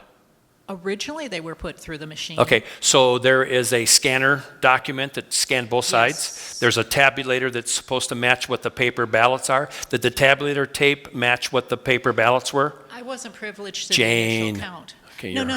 I mean, I'm talking, this was the second count. Yes. So they all came in by the official system. Right. And they were up by 94. Right. And that's when Jennifer asked for a recount. Okay, so here's what we can do to help you going forward, and did you have a follow-up question after that? Okay, so we can help you from a cyber standpoint. The conference that Joan and I will be going to, cyber being the machine. So we have a professional, his pedigree is simply this. He was a military intelligence man. His job was to make sure the communication systems in the fighter jets could not be hacked or scrambled. Then he also made sure that those communication systems were compatible with the aircraft carriers so that their systems could not be hacked or scrambled. And then he made sure that these two were compatible and bad evil forces could. He's the guy that does our cyber work. He can tell instantly if he gets access to the machine, if it's got an algorithm thing in it, if there's a chip in there, if it's compromised, if it's pre-programmed, he can do all. That's the cyber point. The physical part would be the actual ballot. We can tell instantly if it's a approved piece of paper that the state of Iowa elections allows you to use, or if someone just went down to Office Max and made a bunch of copies, brought them over to the nursing home and said, because if they're not folded, if they're not on approved paper, if it looks like they're perfectly filled out, then you take it to the third step. So we got cyber, we got the physical thing, then you got to go to the legal part of it, and you challenge that. But that's a long answer, but that's how these people cheat. Well, my assumption was that they had staff filling it out. Of course. That certainly 90. And I don't mean to be disrespectful of the staff, but that's illegal. I mean, of course, but these people are 90 some odd years old. Of course. And their ballots were better than Of course. the rest of us going to vote. Follow-up question. My question was, what are we doing in the nursing homes? What legally can we do to Here make in sure- Iowa? Okay, so I'll answer that very briefly, and then if you have time afterwards, I'll give you some more in-depth stuff that you can be doing. So in Wisconsin, in 2020, again, I can only relate to Wisconsin, but it'd be pretty easy to transfer it to here. In 2020, we didn't have Michael and Laura going and making sure that the cheating didn't go on. They just dropped a bunch of ballots off, the staff filled them out, came back a week later, put them up, and put them in the machines. Well, it's pretty hard to figure it out once you get to that level. Now, we've gotten through our efforts, we've gotten these guys back into the nursing homes to make sure that doesn't happen again. What you can do in Iowa is this. Do you have a special voting deputy law in Iowa that says you have to have these people trained to go to the nursing homes? Or do they just, hey, Mildred and Fred and Elma and Vera, they want some ballots and you don't know? Would you write that down and tell me later? We'll get that figured out. Because if you don't do that now, Jane, this is 2023. You've got to get this done before January, because aren't you the first state to have your caucus? But the nursing home people don't do the caucuses, right? I mean, the Democrats might. They might wheel them in and bring them in, yeah, for their partner cadet. Joan and I are going to go to Washington, D.C. here hopefully next week and file an elder abuse complaint with the elder abuse office for what the Democrats are doing to Joe Biden. It's embarrassing what they're doing to that man. It's shameful what they're doing to that man and in this country, but I digress. Does that answer your questions? It does. Okay. What are you doing tomorrow? I'm just teasing you, Jane. I'm just, For the fair. atta girl. Yeah, all right. Good. Thank you for those questions. More questions. Oh, that's right, Greg. This thing work? Okay, it does work. It seemed like it was working. It's and it perfect, wasn't working. Greg. Yeah, you're doing well. So my question is, I was told that he looks like he's not here, but he's helped us with our election group. He was with me and Rich, but he mentioned that the ballots that once they go in the ballot boxes, that there's nothing you can do about them because the numbers and everything gets mixed in. You can't separate it. So when you say So- boxes, do you mean the drop boxes that are now illegal in Wisconsin, or do you mean like a drop box at a clerk's office where you walk in and put it in? I was just referring to a drop box. If But, so, there's the absentee ballot drop box that is placed at the library and the fire station and wherever. Then there's those that are strictly only allowed at the clerk's office. Which one are you referring to? Let's say it's both. So your question was, once that ballot goes in there, it's hard to differentiate? Okay, so, yeah, well, that's not true. they can't differentiate the number. Of course they can. Of course they can. Of course they can. So there's a paper trail. There's a chain of custody here. Okay? I'm sure it's done the same way in Iowa that we do it in Wisconsin. So what Jane was saying about the actual physical ballot, that has to be matched to an envelope.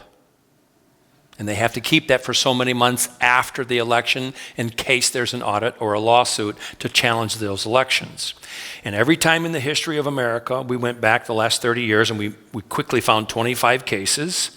If you can prove election fraud affected the outcome of the election using your example, the ballots, that they cheated, then there's only two remedies. You either have that election done over, you can't determine who the winner is because of the fraud, or if the fraud affected the election so bad, you declare Keith the winner.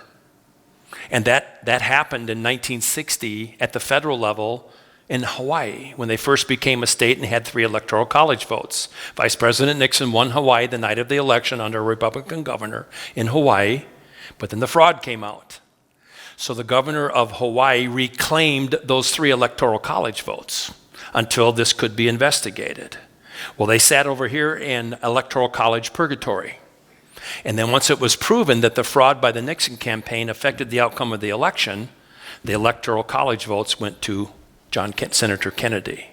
So every time that's been happened in the United States of America, whether it's the federal, the state, the county, or the local level, you always have a remedy of one of two ways. You declare a new winner or you have a do-over of that election.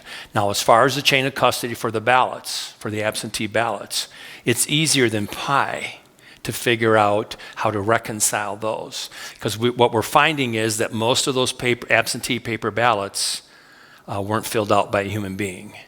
We have a, what is Jovan? He's called a, who? Is he a statistician? No, that's Dr. Frank. It's the paper, who? No, it's in that family though. He can tell instantly by looking at a piece of paper if it's real or if it's fake. Boom. If it was filled out by a human being or if it was filled out by a machine. If it has oil from a human being's hand or if it doesn't have any oil.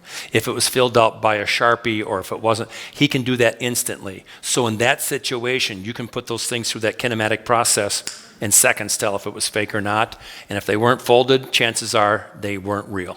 I am in pain right now thinking about Well, you should. I just couldn't have comprehended that. How do you think we felt in Wisconsin? Baltimore, Detroit, Chicago, Philadelphia, yeah, they cheat all the time. But Wisconsin? You're going to do this to indefinitely confine people, nursing home people, Eric's mover list, the ballot drop box? In Wisconsin? You got to be kidding me. Well, guess what? I think it's going on here.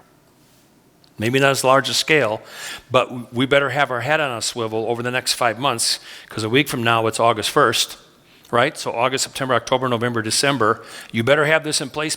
Is your caucuses in January? Like the 16th or something?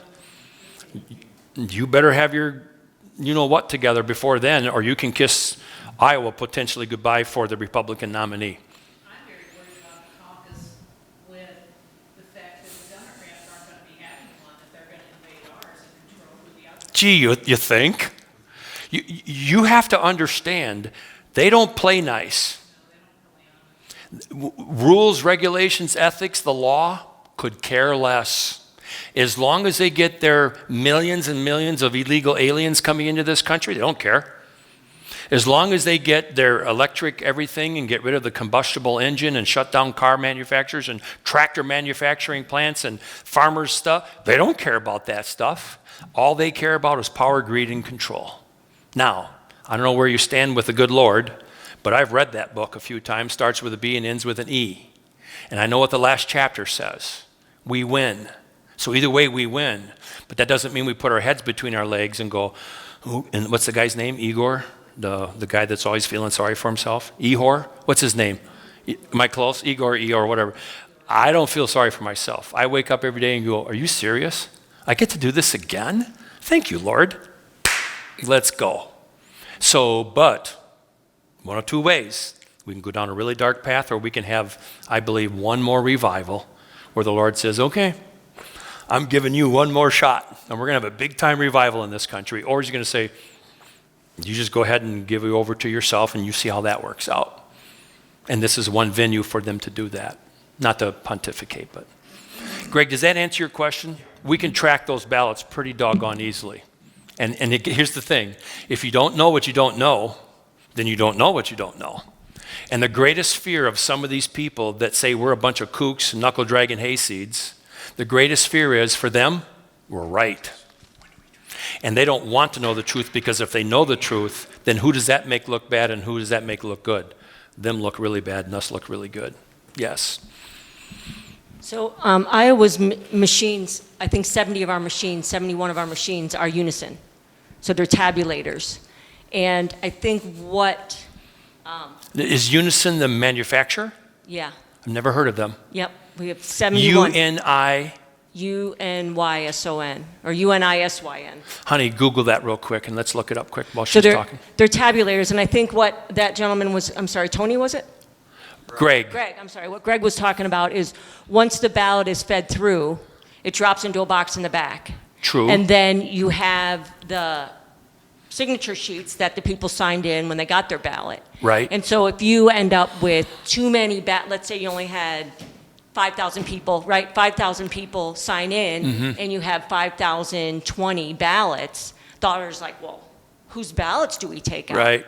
So they go, where do those, they have to count those 20. So our numbers, the Secretary of State will have a number that may not match how many people voted in that, Right. in that county. And our voter rolls are fluid for 60 days from the election. So it's not until 60 days after the election that you can go to the voter rolls and see who voted. To reconcile and But you can't reconcile because in those 60 days, people are being put on and taken off and putting in bucket How do A, you- bucket B, and bucket Yeah. C, which is canceled. yeah. And so that's a legislation that we think is important, is to try to get a freeze on the voter rolls for 60 days, all the ballots. Oh, so there's no taking There's off, no- putting on, yeah, it's right? all provisional. Right. If somebody wants to register or be removed, Right. it's provisional. Right. So, I mean, that's just one minor thing that we've been looking at. Yep. But, you brought up a whole bunch of... Oh, my Lord. Yeah, and yes, and I appreciate that, and I'm sorry. That difference, they don't see that. Right, once they go into that box, it's pretty hard to determine which one's an absentee ballot and which one's the day of voting. Well, no, there's no absentee ballots that are allowed in that. That's for walk-in voters. Oh, this is the day of voting. This is day of voting. Right, and my response was more along the lines of, oh, so we don't have any commingling of the absentee ballots with the day of voting. No. Okay, It could be anybody's ballot. It's because those numbers, what he was saying is like, if all those ballots get in there, they're not, basically they're fraudulent, they're gonna count them. right, because of there. Yeah. So somebody could walk into the precinct with ballots under their shirt or something, and without looking, run them through the tabulator. And we, I know, that is just crazy. But I don't know how many, we're talking maybe 10 or a dozen, how many can you do? But still, it's just the idea of, they're just like, well... You reach out to me because I think there's a way we can call that. And then the CVRs, there's no CVRs with the Unison. They would have to... No cast vote records? No, and even Jeff McDonald, Lone Raccoon, is like, if anybody... Jeff O'Donnell. Jeff O'Donnell. Yeah. If anybody knows how to get the CVRs or can figure out how to get the CVRs of the Unison, let us know. Yeah. So, You can't get them. No, because we're using the old version. Okay, write that down so I know how to, because I'm going to see him in a month. Yes. Oh, you're coming too? Yeah. Shut up. Rich is coming. Rich is? Don't let him in. Don't let him in. I was just going to hand this to Rich. I got a little bit of an anxiety disorder, so I'll try to get through this. Sure. But if the opposition can, by definition, steal a presidential election, break any and all the rules, and we play by the rules, will all the evidence in the world and perfect logic be enough? I'm concerned that they've got the captured agencies and the captured top positions.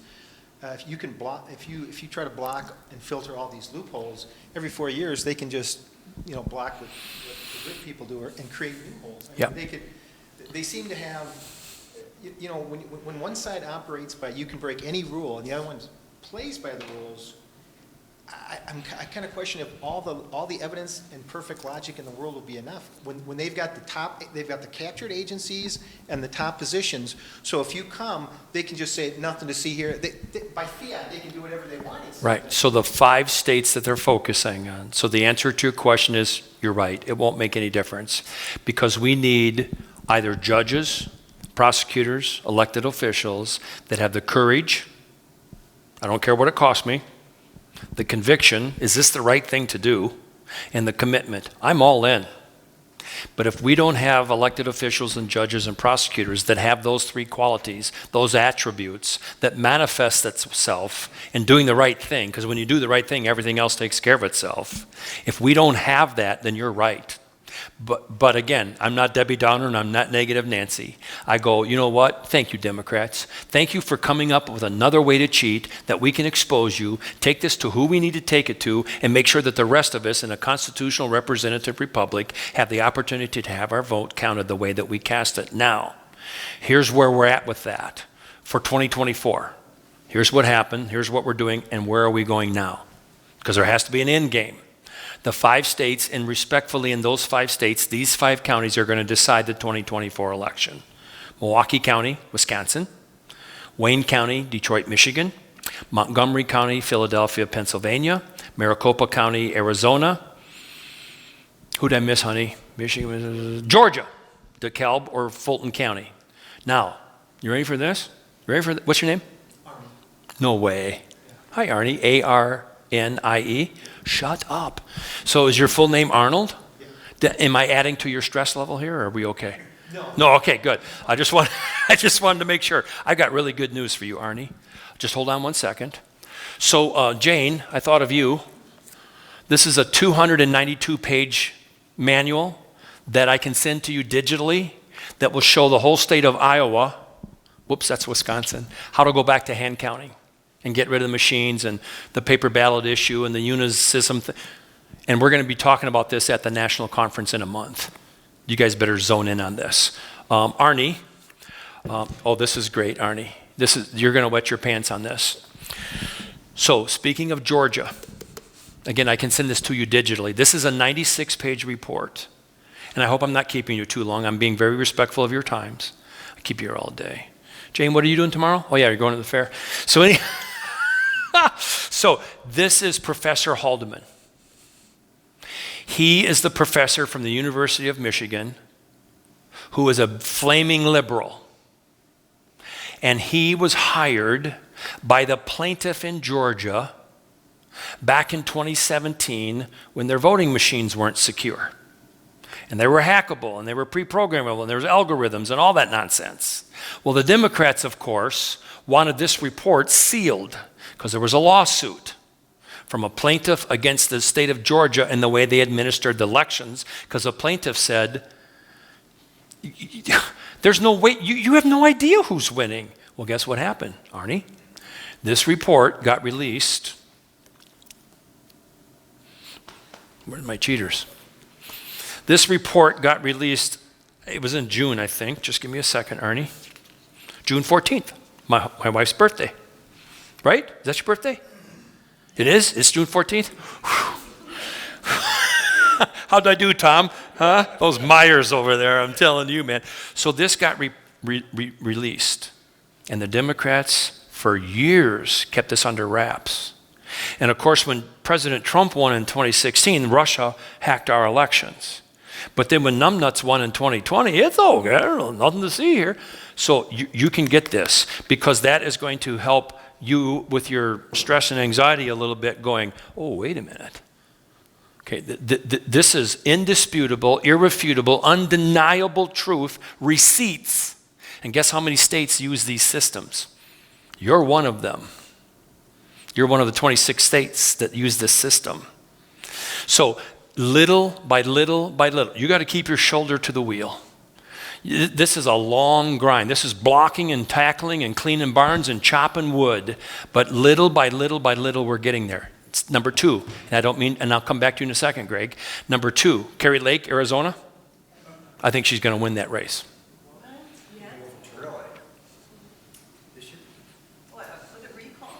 Not a recall. It's in the courts right now. Because the evidence that's come out since she was denied twice, so that Judge Thompson at the circuit level listened, denied her. She took it to the appellate court in Arizona. They said, oh, the guy down here didn't do it right. Sent it back to him. He denied it again. So now they've expedited it up to the Arizona Supreme Court. All 7 are Republicans because they're appointed by Republican governors. Brewer, the goofball that just got rid of him, Ducey. Kari Lake should be the governor. And then the one before Jan Brewer, can't think of the name, but they're all 7 Republicans. That doesn't mean to answer your question, that doesn't mean they're going to rule the right way. But we have evidence in every single state, Georgia, Wisconsin, Pennsylvania, Michigan, and Arizona, that's coming out literally every week backing what we're saying. And I believe if we can get the Supreme Court of Arizona to do the right thing, the courage, the conviction, and the commitment, then I think that first domino that goes will be monumental. Doesn't it come down to the agencies and people in power, even more so than the evidence? Oh, of course it does. So can you still hear me okay? You can hear me okay, right? Paul, what do you got? You're coming up this way. You want him to have the microphone. So Arnie, so here's the deal. Of course it comes down to the agencies. And the new evidence that's come out in Arizona is this. They tested the voting machines in Arizona after the certification date that they were allowed to test the machines, and they didn't tell anyone. Kari Lake wasn't able to submit that as evidence at the circuit court level, the appellate court level, and then back to the circuit court level because they suppressed it all. Well, now she can get it to come out at the Supreme Court level for the Arizona Supreme Court. Number 2, yes, of course it's all the agencies. Why do you think 60% of the voting machines in Republican-heavy areas in Maricopa County didn't work on Election Day? Because those agencies did what they did to those machines after the certification deadline. And then number 2, they put 19-inch voting paper, 20-inch voting paper when it should have been 19, and the machines kept rejecting them. She was not allowed to submit that evidence at the circuit court level, the appellate court level, back to the circuit court level, but she will be at the Supreme Court level. Then getting to the fake registration things, hundreds of thousands of fake so when you put the machines, the paper, and the registrations all together, and you go before a 7-member Supreme Court, and you got to have a simple majority, 4-3, I think she's going to win that race. Now, I could be smoking dope. I never have, and I'm not going to start, but, yes, did you have a question in the back? Oh, my Lord, thank you. You are so smart. You ready for this? Honey, where do I have those? Hang on a second. That you are so smart to ask that question. Just give me 1 second. Precious, did we put the, yeah, right here. No, where's the Rantham one, honey? Did you guys put it out? 6. Honey, let me see. Oh, I got the wrong bucket. My bad. Are those suitcases from Georgia? Yeah. So what is your name back there? Who? Hey, Russ. I have something to say. When someone has a question, can you please make sure the microphone is up to your mouth because it's hard to hear. I'm sorry. No, we got it. Hey, Russ, see this? Your wife is who? Sandra. Yo, hey, Sandra. You can take a shot of this. Do you have cell phones? Okay, take a shot of this before you go. I got the white papers here. So that's an excellent question. So in September of 2018, in the 9th Congressional District of Georgia, the Republican won the night of the election over the Democrat, marginally. He was a Baptist minister. Not that there's anything wrong with Baptist ministers, they're great guys. But he ran for Congress and won. Well, then the fraud started coming out. And the North Carolina Elections Commission, made up of Democrats and Republicans, saw so much fraud, they said, well, we're going to throw this out, because there's one of two remedies. You either have a do-over or you declare a new winner. So they did a do-over. A year later, a whole year later in 2019. And as part of the plea bargain agreement with the Republican who cheated in September, in October, and November of 18, they said, we won't prosecute you, but you can't be part of the do-over. So a different Republican came in. Perhaps you've heard his name, Congressman Dan Bishop from North Carolina. He was one of the Republican 20s congressmen that said, you're not going to sell this country down the drain with this stupid continuation resolution to spend us into bankruptcy. He was one of those 20 guys. He's a wonderful congressman. He won in the do-over a year later. Now, there's a whole bunch of other examples here that I've got on here, and please, Sandra, D-R-A, Sandra? Sandra, S-A-N-N. Yeah, of course, and old Russ the bus driver, okay? So here's 25 examples over the last 30 years, including that North Carolina one, where, and we're not talking 30 days after the election, 60 days, we're talking 6 months after the election, a year, because this gets tied up in courts for a long time. So when you say, can they do it this long after the Kerry Lake? Shoot, that was only 8 months ago. That was only 8 months ago. Does that make sense? And please you guys take pictures of all this stuff. Did you have a question, Keith? I heard you gasping. No, you're good. All right. Possibly one thing here, Jefferson and his wife, they came down on their own. So we do have a donation bucket here, and I think we're going to send it around and help on some of the expenses and whatnot. So, Well, bless your heart. Can I tell one more quick story before we conclude? any other questions? We ready for some my more bad. questions? Greg, this is your third one. The receipts. Yes. You said that you had receipts. Which you said cat- they had which- receipts for those, Absentee ballot drop boxes? when they switched the votes, like for the, Oh, yeah. that's what, I've never heard of that before. Oh, yeah. So here's the You know name- what, they switched the votes over the internet, like from China? Yeah. Or you said they have receipts for that. Yeah, here's what you want to write down on your outline. Clint Curtis. He's a flaming liberal Democrat from Florida. And in the early 2000s, the Republican Speaker of the House in Florida came to him and said, we need your help to pre-program these machines and flip the votes so that we can win the assembly in Florida. So this Clint Curtis is the guy that wrote the source code for these machines in Florida. You got to remember, in 2000, we didn't have these machines. That's only 23 years ago. We used to vote everything by hand and count it by hand, right? So what he did, Clint Curtis, Google him. He'll be at the national conference that we're going to be at. I'll introduce you to him. I'm sorry? Yes, Springfield, Missouri, Cause of America. Yeah, mypillow.com. Yeah. So Clint Curtis will be there. In the early 2000s, for the Republicans, he wrote the source code so that he could flip the votes even after the ballot's been, and he'll show you how to do it. I can send you the videos. And he went to the Republicans, and they hired him to do it. So then after they cheated and won the elections, and he makes no apologies, he's put his hand on the Bible, he'll go anywhere, anytime, to any group and tell them this. So he went to the Democrats by the name of Hillary Clinton and Barack Obama and Chuck Schumer and all these Democrats and said, I threw the elections for the Republicans. And they said, oh, can you do that for us? Yeah, I can do it for you. So he did it for them. And at this conference, if you haven't heard him speak, honey, you've heard him speak. You've heard him speak? Makes your hair hurt, doesn't it? And no one is doing anything about it except this guy. Hang on, there's another one.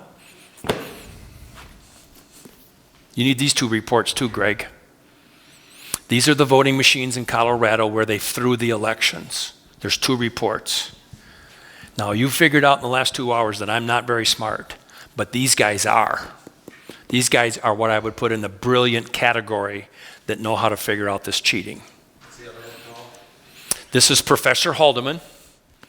This is the Supreme Court in Georgia. And this is in Mesa County, Colorado. Tina Peters. And Jeff O'Donnell. And I won't say the other person's name yet because I don't have his permission to do so. And Professor Doherty from Texas A&M. They were able to see how they hacked and threw the elections. This is sick stuff. And we will see more of that at the national conference. Does that make sense, Greg? And I've got the white papers here, but there's hundreds of pages. I can get you the digital format, and you can go through and look at it yourself. Does that make sense? Yeah, Right. Want to get clarified. Yeah. Oh man. Yeah, I keep you here all weekend. I won't because Jane's going to do the fair tomorrow. Did she leave on us, Joan? Jane's gone. What the heck with her? She didn't even say goodbye. Oh, I'm done with her. Yeah. No.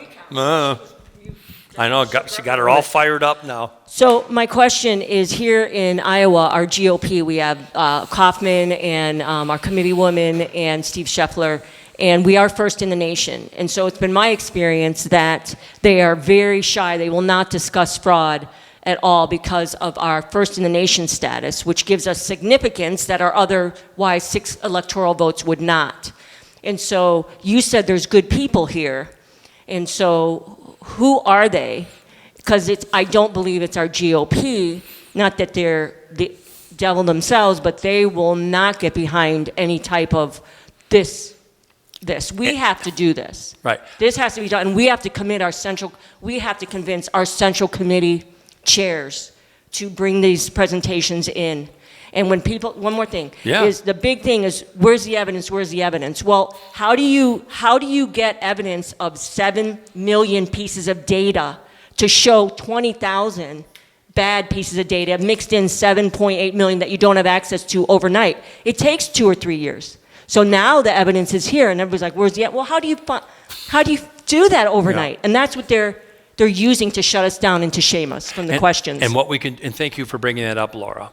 What we can do is let you and I stay in contact after this, and if I have to come back out here and do this, not this, but if we have to meet with some private people, let's do that, because we can show them, not me, but people, like I said, who are a lot smarter than I am in the cyber data science and kinematic. We can show them how it's being done in Iowa, and most of it is not even traceable by the naked eye. You just don't see it. But if you dig open these door handles, you're going to find it. You're going to find it. And there's some really bad people behind those curtains pulling those levers. So one more story. Jeff, yes, Rich. Jeff, I have a quick. Any other questions? The Rondi. I got one after him. The Rondi man. When you're talking about voting machines, are you including tabulators can be hacked also? Yeah, so that's a good question, Rich. Or excuse me, Randy. Rich, Randy, Rob, Rick. Yeah, not making a difference. Pre-med, pre-law, yeah. So the tabulators, as I understand how they work, so in Wisconsin, where we vote, we use ESS machines. When we walk in, you show them, first of all, you got to state your name. I'm Jefferson Davis. What's your address? West 169 North 8630 Sheridan Drive, Menominee Falls. Do you have your ID with you? Yes, ma'am. Okay, that's you. Okay, please sign the book. They give us a ballot. I fill it out. We fill it out in blue because you can't cheat with blue if you're filling it out prepaid, pre-filled it out. And because the machine, the tabulator, the scanner only records black. So if there's ever an audit and that paper ballot comes back with a blue mark on it, you know a human being filled it out and not a printing machine. Okay, does that make sense? So with that, then we take it over to the machine and put it in, and there's 3 things that happen. So the paper ballot goes in, it is scanned both sides. Number 2, then that ballot is dropped into that box of that machine. And then number 3, It's supposed to be recorded to the tabulator, and then that tabulator creates a tabulator tape that is supposed to be reconciled with those piles of ballots. Where we believe the fraud is coming in is what Greg asked about, because we believe the tabulator can be manipulated between where it's transmitted from that polling place over the internet, either to that local municipality, and in Wisconsin, it's ultimately transmitted to the county, all 72 counties, and then it's ultimately sent to the State of Wisconsin Election Commission. Now, that's a lot of steps, and there's a lot of bad actors who are having access to that, who can go in there and change that literally anytime they... Now, that's a cyber issue. And what we want to do in Wisconsin is not only get rid of the machines and just go back to the paper ballots and have human beings do it, because it's more effective and it's more efficient and it doesn't cost as much money. If we can get rid of that cyber component where they can not only manipulate the voter rolls and they can not only manipulate the machines, this is exhausting work. But if you want to have a representative republic, you better be willing to do it, because otherwise this is just going to continue. I'll come back here a year from now, have twice as many three-ring binders documenting fraud and abuse, and it won't make any difference, because we won't have elections anymore. So does that answer your question? Because they can manipulate the tabulators. Yeah, you're talking about, you talked about doing a cyber after the totals are total. You can do that. I'm asking the tabulator machine itself. Yes, it can be, if I'm understanding your question correctly, it can be pre-programmed, it can be hacked, there can be an algorithm. You can literally do anything you want to these machines. And if you don't believe me, and I'm not saying you're not, I believe you, but the average person thinks you're a whack job. the auditor does not. Yeah. And So our Clint Curtis, supervisors do not believe it. Clint Curtis, you'll hear him speak. He'll show you how easy it is to do this. You tell him what step you want him to manipulate it, it's sick. And that's why we get rid of the machines. Rich, Quick question. Joan, Mrs. Davis. Thank you, Russ, the bus driver. You had mentioned using a blue pen instead of black. Also, if you recall, markers.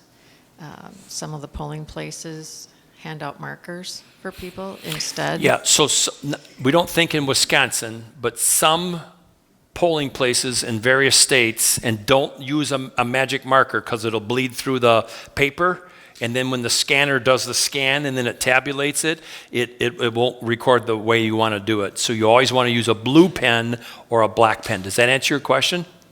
I'm still... No felt tip. That's what I thought I meant. Yeah, marker, no felt tips. I'm still going to kiss you, honey. You're the dream of my life.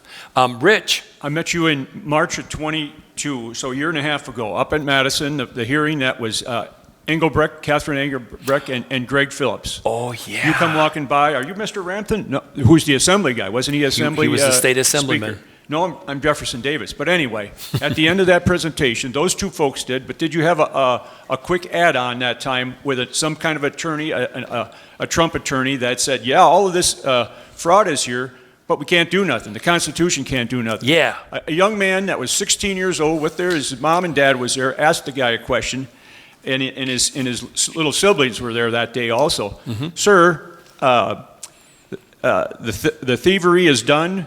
The thievery is caught. Doesn't the items be able to given back to the person that got stolen? Mm-hmm. He asked that guy that. Right. Perfect Right. question for Eva, a 16-year-old. Right. So what Rich is talking about is, and I'll address both of those. So Rich was at this hearing, and I appreciate you bringing this up because this is really critical. And I glossed over it just because of time, but if you don't mind, indulge me like 2 more minutes.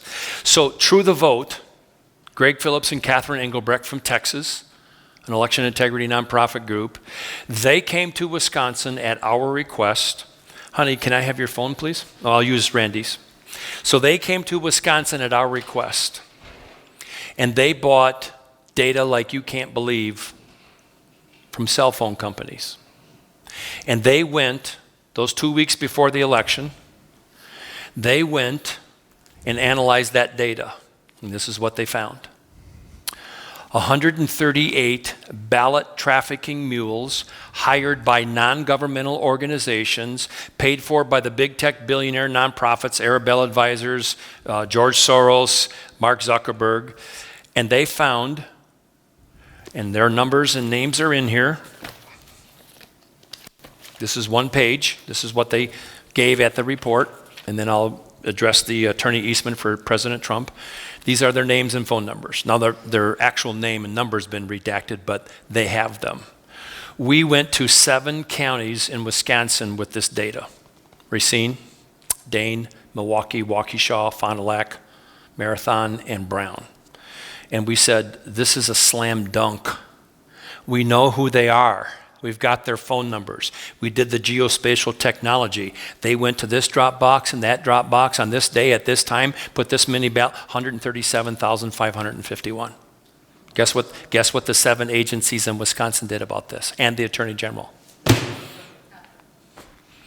So then what we said was, President Trump's attorney, John Eastman, who's trying to be disbarred. Was he the guy that was there that day? I'm sorry? Was Eastman the guy that was there that day? But not John Eastman, Dan Eastman, another attorney. A different one. Okay. Right. So John Eastman, President Trump's constitutional attorney, who's become friends of Joan and mine, is trying to be disbarred. Right. He's not trying to get disbarred, but the state of California is trying to take his license. Here's the deal. Michael, you open your mouth, you bring this up, you're destroyed. Laura, you're done.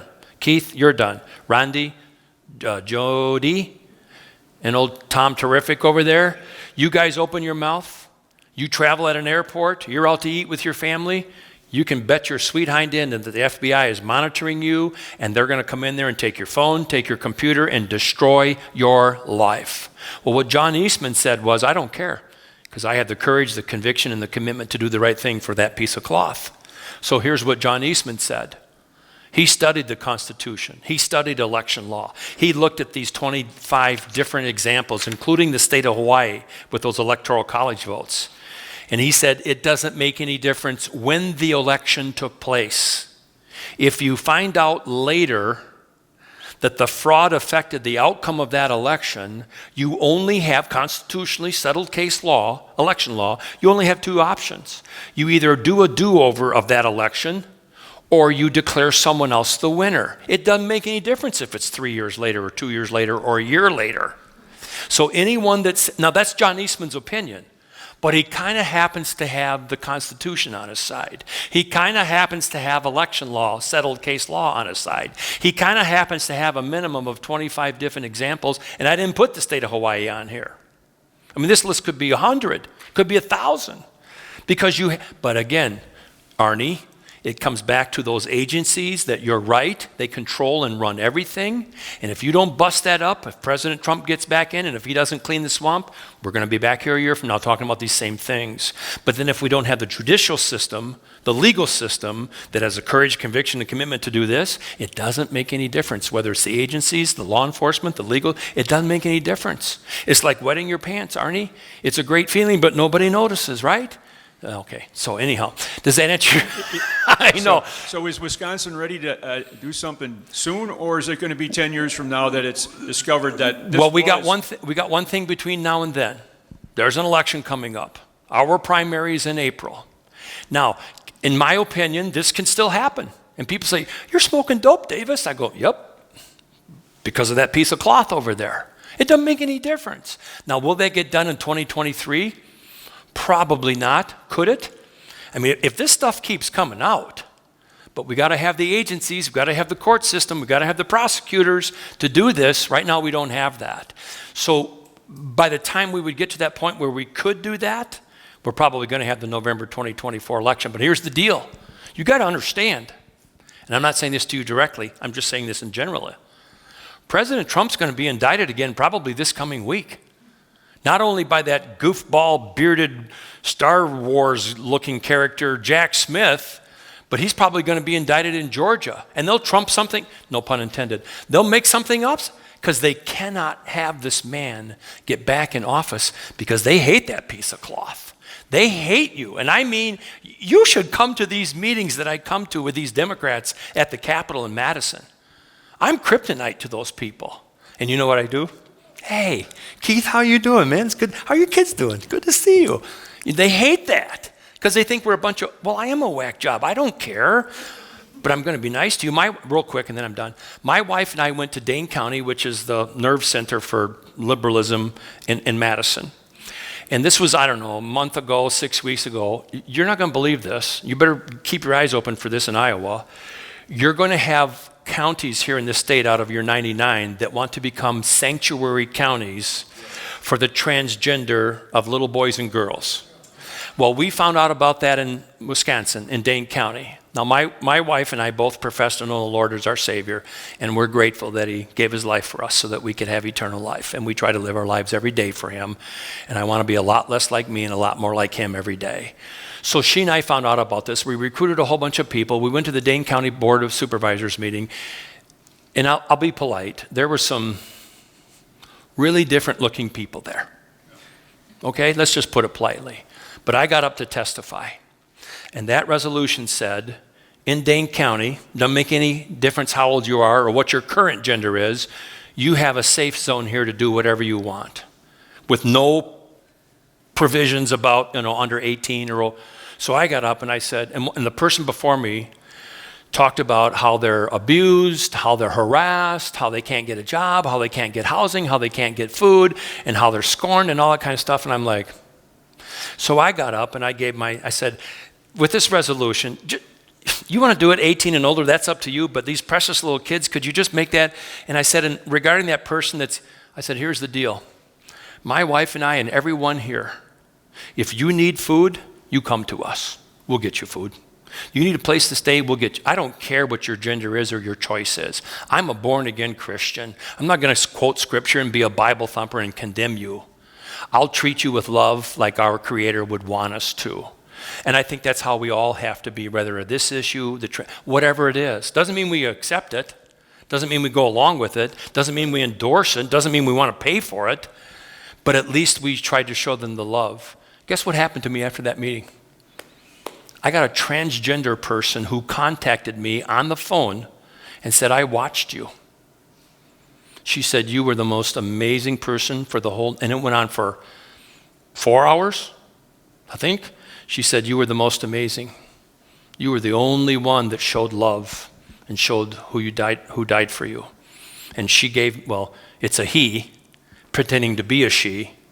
And she gave, well, I'm going to say he because that's his way God created it, gave us all kinds of stuff. And that he was totally blown away that, that we responded the way that we did. So, well, I don't know how I got off on that, but anyhow. Yes, Rich, and then we got to go. Plank 21 was approved Who? last June 11, 20. Oh, you're talking about 22. Iowa? I'm talking about Iowa. By the GOPers. That was specifically that Iowa would be able to help any and all states decertify 2020 election. So what can Iowa do to help that out? That's a good question. I suspect that plank is still good until this June. That's a good question. Because what's the action plan for Iowa so that you can help Wisconsin, and then we in return can help you? If you give us your email, your name and your email address, we'll update you every week what you can do. One of the greatest things you can do, and there'll be several opportunities come up here in the next 30 to 60 days, is to come to Madison just for presence. Pack those rooms out, show the love to these hateful people, and do that. That would be the best thing you can do as far as that. And if it's worked into that, the decertification of the Electoral College votes, that's a bonus. But in the meantime, we got to do the little incremental things to get done. And one of them is the 3.8, the 436,000, the Smurfs, the new election director. Those are all little blocking and tackling things that we want to get done. So. Anybody else? Good. I'll be standing at the door to thank you for coming. Honey, do you have any more water for me? Okay, this would be the time to applaud. No, all right, for Joan. Yes. Thank you, Jefferson and Joan, for being here. Thank you. And giving all this presentation Yeah, to we're us. happy to do it. I'll meet him at the door. So. Thank you, Keith. Thank you so much. You're a good man. Thank you. Good to see you. All right, Arnie. Thank you for coming. Yeah, my pleasure. Thanks for having me. Be sure and take that home with you. Does this turn off, Tom? Or Paul? Thank you. We got it. Did you? Okay.